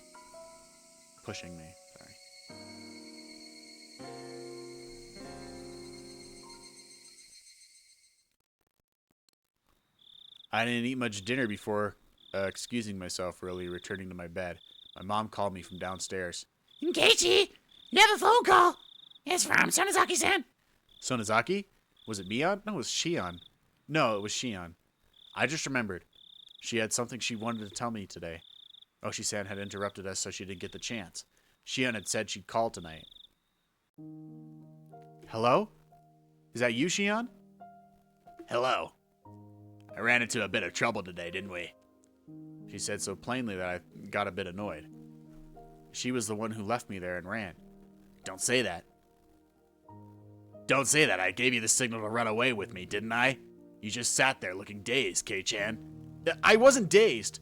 All of a sudden he left me there, and after that I had to put up with that Oshi guy for ages. Don't complain to me about it. I can't complain. She passed it off like that. I can't believe she passed it off like that. She looks just like me, and yet inside she's this different. I got a little irritated at myself when I realized I was somewhere in my mind hoping for the same reaction I would get from Mion, even though she's a different person. Next time I'll run away first thing and leave you there. Hey, it's ladies first. Shion laughed refreshingly. When I heard her voice, I realized that she wasn't really that angry or anything. It was just as she said. The cause of my temper was because it was my own fault for not leaving immediately. I'll stop blaming it on others. Blaming on others would be... Anyway, you had something to tell me, right? Oh, yeah. I mean, if you already know that it's not something that bears it repeating. Do you already know? She unlowered her voice suddenly as if she were glancing around. I had no idea what I could already know. Sorry, but I have no clue what you're talking about. At least give me a hint. So that means you don't know. She seemed to take a stupid-sounding question as evidence. However, her voice didn't sound disappointed or exasperated in the slightest. Actually, it's about last night during the Watanagashi festival. My entire body jolted as I was assailed by terrible feeling. Is Shion going to ask the same thing? Hello? Kei-chan, are you listening? Yeah, I am. What about last night? The four of us went in there, right? She didn't beat around the bush. Whether or not I wanted to admit it, that was the actual honest truth, and I couldn't act like it hadn't happened. Then after that, we walked together, and then went our separate ways near the stone stairs, right? Takano-san and Tamataki-san went to the stream, and you stayed there, Kei-chan. I went over to see some relatives. Yeah? Why do you ask? We won't make any progress if we keep asking each other questions, so let me ask this question first, okay? You mean, did I see Tamataki-san and Takano-san last night? Huh? Oh, yes. Did you see the two of them after that? I'd be lying if I said I wasn't surprised. This is the third time I've been asked this question today. Why? Why? What the hell was going on? Why? Why are you asking me that? No, Kei-chan, I'm asking the question. Please answer me. Did you, Shion? If you answer first, then I'll answer. My shabby response betrayed how scared and small I felt now, after everything that had happened today. Bro, you can fucking trust Shion. She did the same thing you did. Right? Am I crazy? Just tell her. Tell her no, you didn't see her. You didn't see them after that. Shion didn't say anything for a few moments. Just as I was beginning to think I'd really put my foot in my mouth with my response, she finally answered me. Of course I didn't see them. My relatives were with me and they can vouch for that. I didn't see them either. People can vouch for me too, like Mion, Rina, and everyone else. Mion, Rina, and the rest. Now that we knew our answers matched, she let out a sigh that sounded more relieved than anything else. Thank you for answering me honestly. Okay then, I'll tell you. Apparently last night, Takano-san and Tamatake-san died. Oh. I knew it was going to happen. I didn't think they would just drop it on me like that, bro. I'm sorry, Shion. What was that you just said? Apparently last night, Takano-san and Tamatake-san died. Takano-san was found burned to death. Oh, man, it was her. Tamatake-san was, well, it looked like a suicide. I found out this morning. I heard my dad talking to a relative on the phone about it. Late last night, a police car on its way back from the festival security duty had discovered Tamatake-san lying in the middle of the road heading towards Okinomiya. He had clawed out his own throat and died. What? He clawed out his own throat? That bright, cheerful Tamatake-san committed suicide? That can't possibly be right. The police did an autopsy. He did it with his own fingernails. He scratched at his throat so hard that he ruptured his blood vessels and bled out. He died in a pool of his own blood. That's what they said. I've never heard of such an insane suicide. You can't just scratch open your own throat like that. I realized I was yelling too loudly, so I lowered the force I was putting into my voice. I didn't want my parents to hear me, so I switched to the cordless phone and ran up to my own room. Sorry for yelling. So, was Takano-san, was that a suicide too? In her case, it's a little unclear. Takano-san's body was found in the mountains of Gifu Prefecture. Employees at the rest stop nearby reported to the police late last night that they could see flames in the mountains. The firefighters dispatched there were the first ones to find her. An autopsy concluded that it was a burned corpse of a half-naked female. They initially considered the body beyond recognition, but directly after, there was a request for a dental comparison from the XX Prefectural Police Station in Okinomiya, and the results concluded that it was Mio Takano. The case of death wasn't confirmed, but it was highly likely to have been a homicide, since she was in her undergarments and her clothes were nowhere in the area.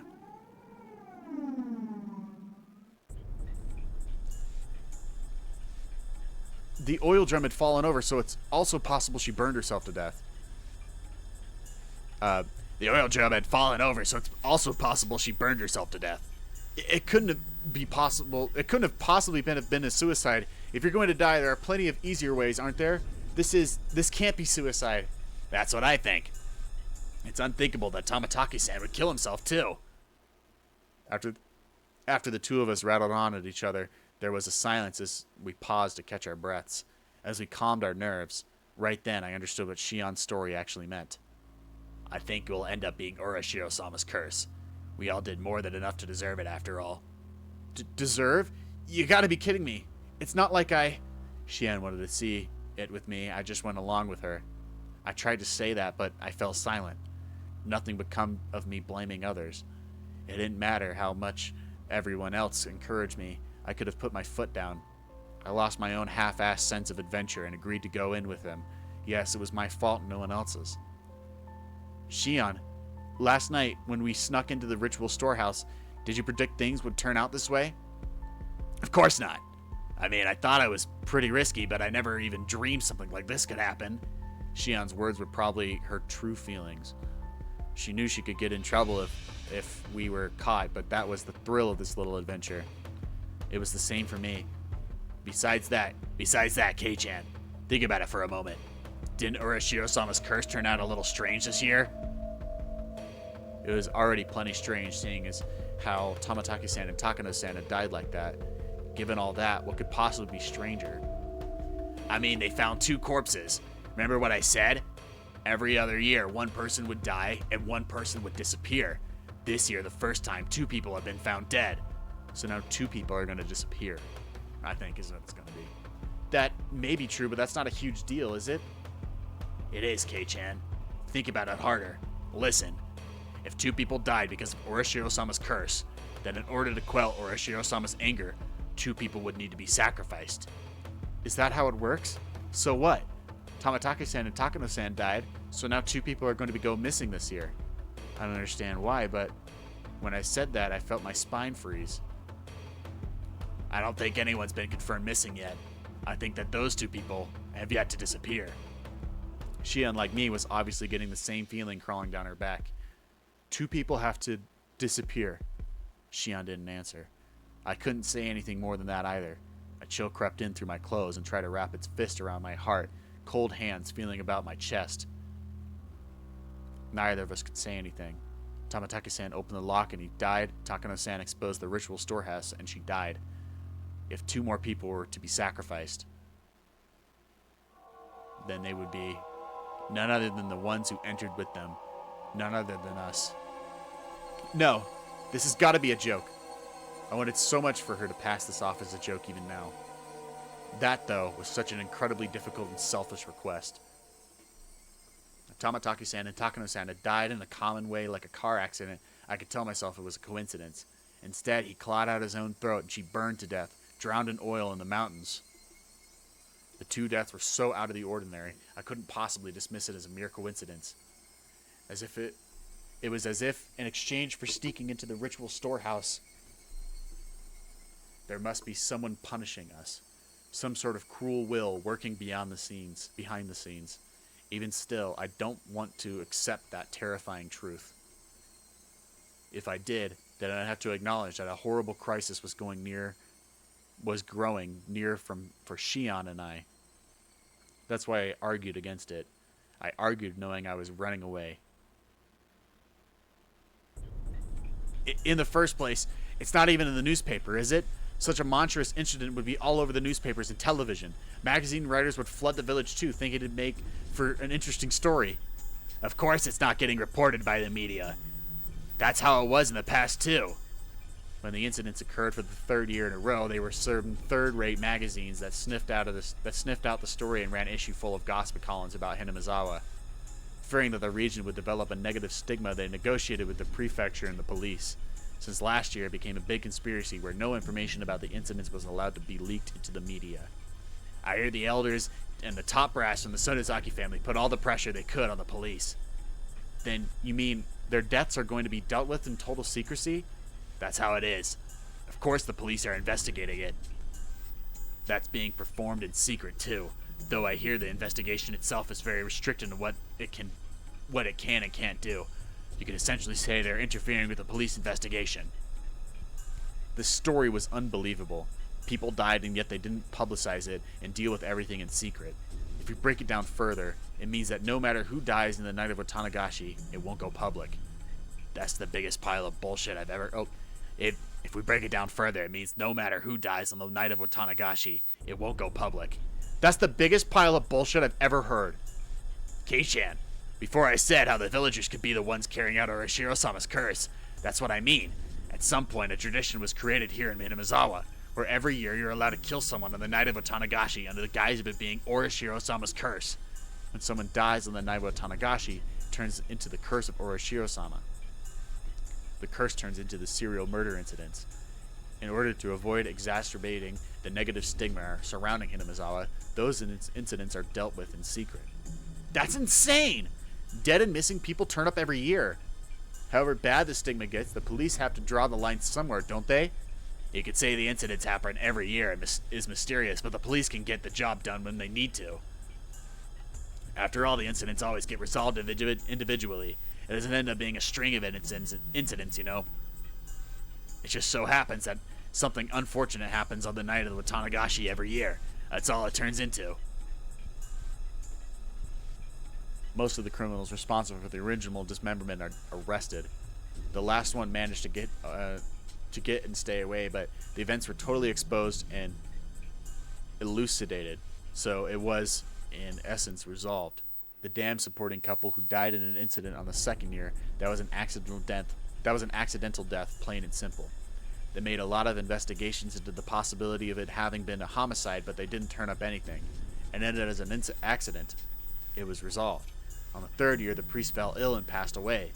There were doctors present in the hospital at his deathbed, and they all had trustworthy medical certificates.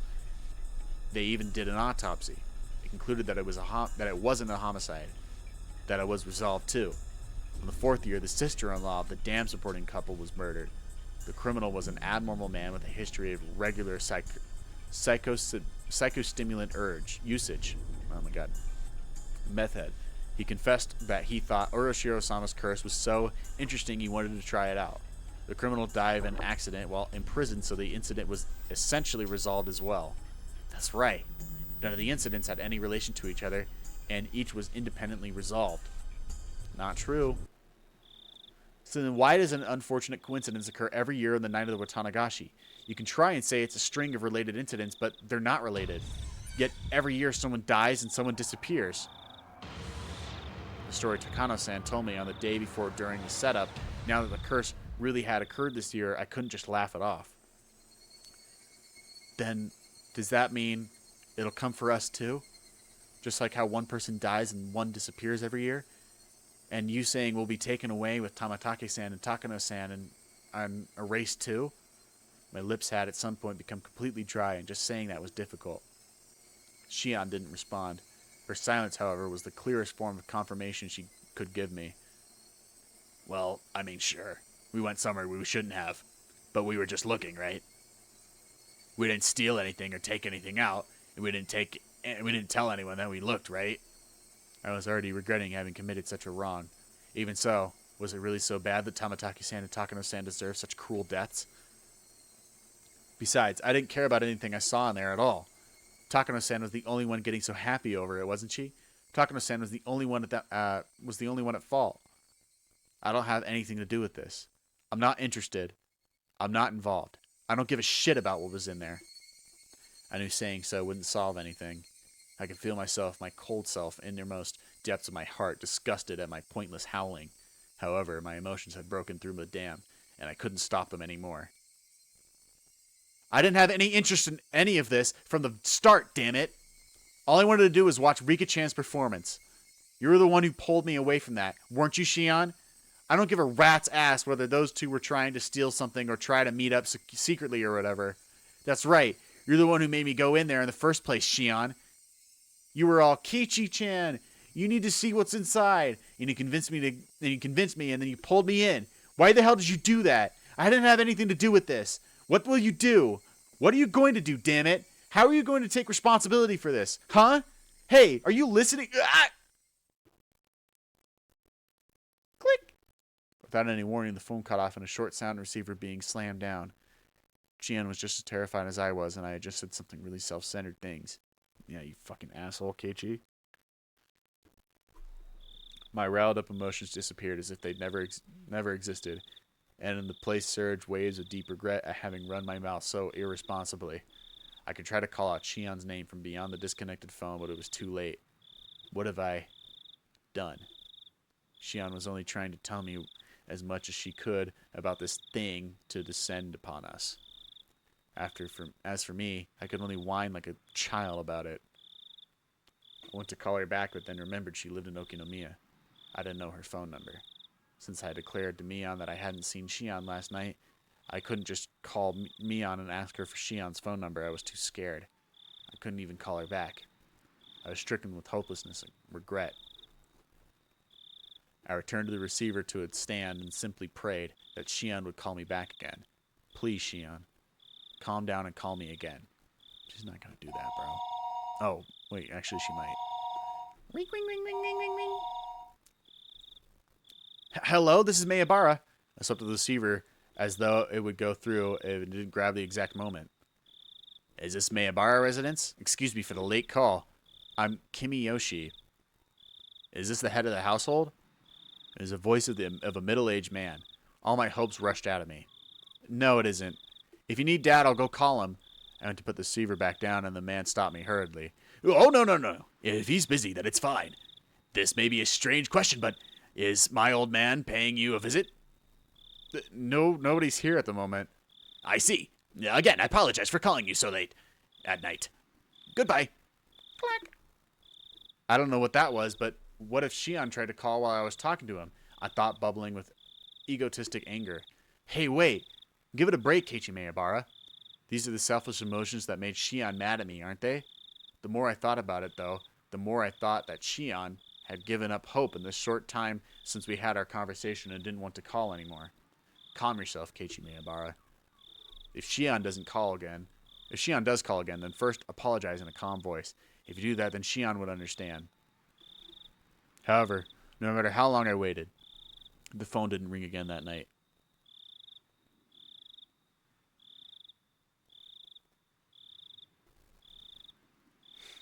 Higurashi when they cry. What a sad spot to end it off on.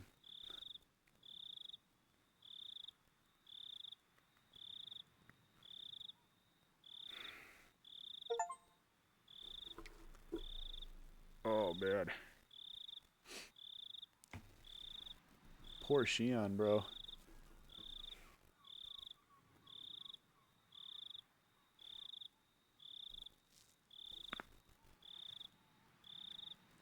That'd be so scary, bro. Ugh. I think that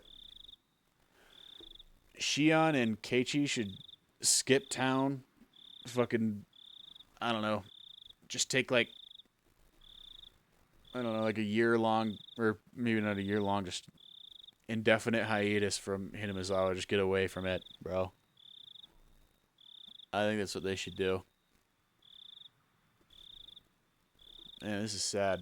I don't want anything to bad happen to Shion.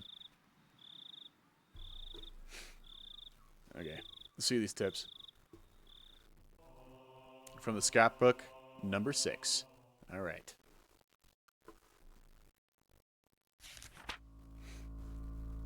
The significance of Watanagashi. Watanagashi, a festival of hunting for sacrifices and feasting on them. While the festival itself is remarkable, it has come to be considered a form of entertainment as well. Perhaps it was because of the disparity between being both an egregious act and a form of entertainment that the perpetrators began to believe themselves transcendent. However, I found some very interesting literature that appears to raise question about that explanation. As within most oral traditions, it's not easily swallowed, but it does mention a few things that spark my interest. According to this literature, even more residents at Onegafushi village felt fear towards this ritual. Women and children would grow pale and tremble, and those of weak constitution would vomit, but it said that the feast, the dissection, was an obligatory viewing. This is an extremely curious tale. Until now, I thought that the residents of Onegafushi village were fascinated by the Watanagashi ritual. They looked down on those vulgar, barbaric humans, cut them open like fish, and by eating them, they reaffirmed their own holiness. At least that's what I thought. However, if what the villagers gained from this ritual was not fascination, but fear, then what would suggest the ritual meant something entirely different? There's the possibility that the execution were meant as warnings, encouraging the villagers to strictly follow religious precepts created by those with power by their own conventions, whatever. Onegafushi village had been effectively ruled over by 3 old families called the Three Families. Without investigating the 3 families, I probably won't get any closer to the truth of Onegafushi village. 3 families, huh? I think I can guess 2 of them. Is probably the Sonozaki and the Furude families, right? Because the Furude family owns the shrine and the temple, and they're like the holy priests or whatever. Their whole family is like full of I guess shrine maidens and priests and all that. And then the Sonozaki family is just owns all of Hinamizawa. But what could possibly be the 3rd family?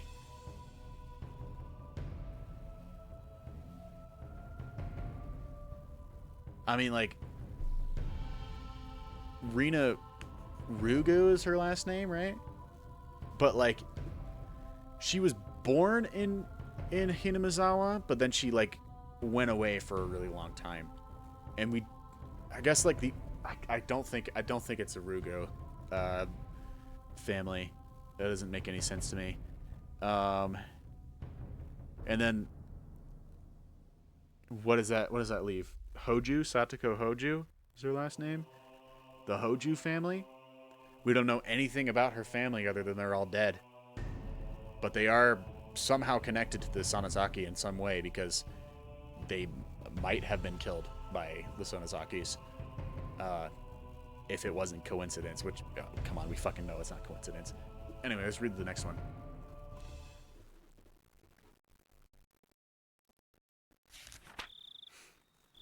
The three families. Oh, it's going to tell me.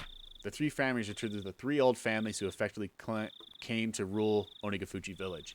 To break it down, there was the Kimiyoshi family. Oh, okay. I do remember that name actually popping up. The Kimiyoshi family, the Furude family, and the Sonozaki family, and each of them still exist today.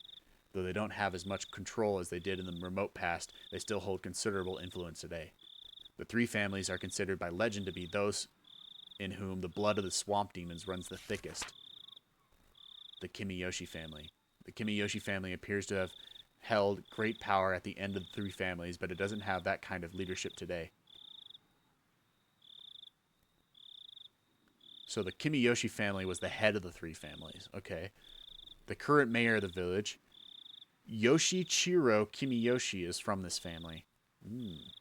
The fact that members of the Kimiyoshi family are elected as mayor every generation is thought to be a remnant of the old system. Of course, as no rival candidates appear, it doesn't change the fact that the Kimiyoshi family holds the mayoral office even through popular elections in the post-war era. The Furude family. The center of the village faith since ancient times, the Furude clan has guarded the sole shrine dedicated to Oroshiro-sama. They were worshipped as the only people to represent the voice of Oroshiro-sama for a long time, but the family branched off after the war and lost most of its power. It now consists of only the main house. The main house as well presently consists of only one daughter, Rika Furude, so the lineage may end in this generation.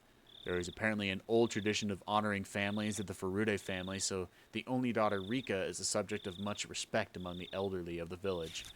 The Sonozaki family. This is the one that we know. It's said that the family had a certain police-like role of protecting the religious precepts of Onigafuchi village. Of the three families, their relatively weak position can be seen from me putting them here last. Of course, today the Sonozaki family is flourishing, and the state of affairs among the three families has completely reversed. Even now, one could say that they are in control of Hinamizawa. They are in control of Hinamizawa. The three families conferring with each other is similar to the old way the current head of the Sonozaki family, Oryu, essentially decides all the goings-on in the village by herself. Oryu, is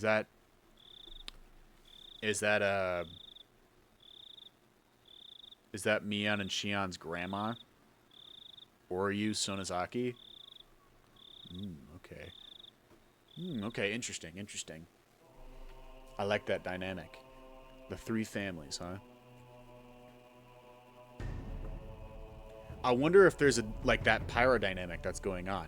If the Sonozaki family was considered the weakest in Ancient, are they now attempting to gain control over everything?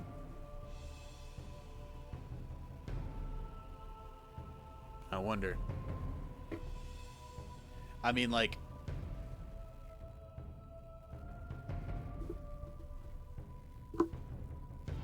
what, like the I forgot the name of the other one, the Okiyoshi clan or whatever.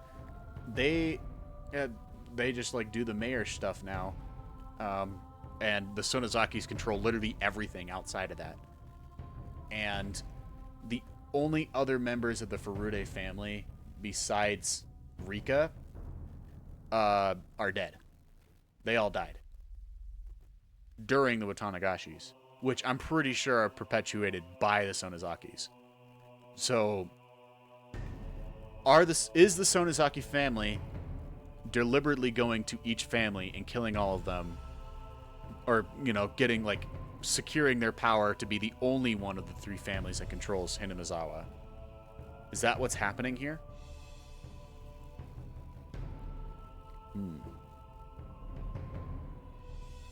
I'm very, very intrigued to learn more about this three-family system.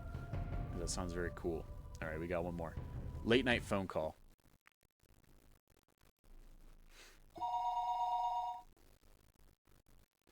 Excuse me for the late call. I'm Kimiyoshi. Is this the head of the household? Oh, Kimiyoshi. Yes. No, not at all. Thank you very much for that. Very much for that. Yes. Well, you see, I do apologize for calling at this hour, but I was wondering if your old man was visiting at this moment. You've got that right. Yes. Once again, I'm very sorry for calling so late. Goodbye. Click. So, no good. I'm not sure what to do. He may be passionate about it, but he always at least gives us a call. You called everyone he plays Go with, don't you? Hello, this is Kimiyoshi. This is Sonataki. How did it go? Have you found the mayor? Oh, Mion-chan. I called everyone I could think of, but I came up with nothing. We couldn't find him. What do I do? Where could he be hiding? What could he be idling about? I put a word in with a bunch of people who might have an idea, but nobody did. I asked Nana about it. She said we should go get the men in the village together and search for him. At this hour? I mean, it's not like he's definitely gone missing. Watanagashi just happened. She thinks we should be a little more cautious. If we still can't find him, then we'll notify the police tomorrow morning. Whether or not we find him, though, we should refrain from making any false accusations. Oryu-san said that? Yes. If you can't trust her without hearing her voice, then I can put her on for you. No, that's fine. I understand. We'll get the men together and search. If we still can't find him, then we will notify the police in the morning. She'll leave it to you to organize the men. I'll be there as well, as Nana's representative. Thank you. I'll get everyone together immediately. Thanks. I'll talk to you later.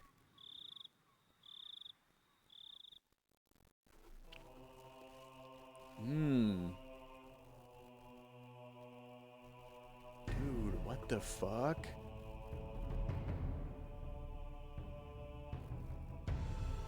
Oh man, that actually kind of makes me think way differently about that than now. Because like now the Kimiyoshi and the Sonozakis are clearly working together.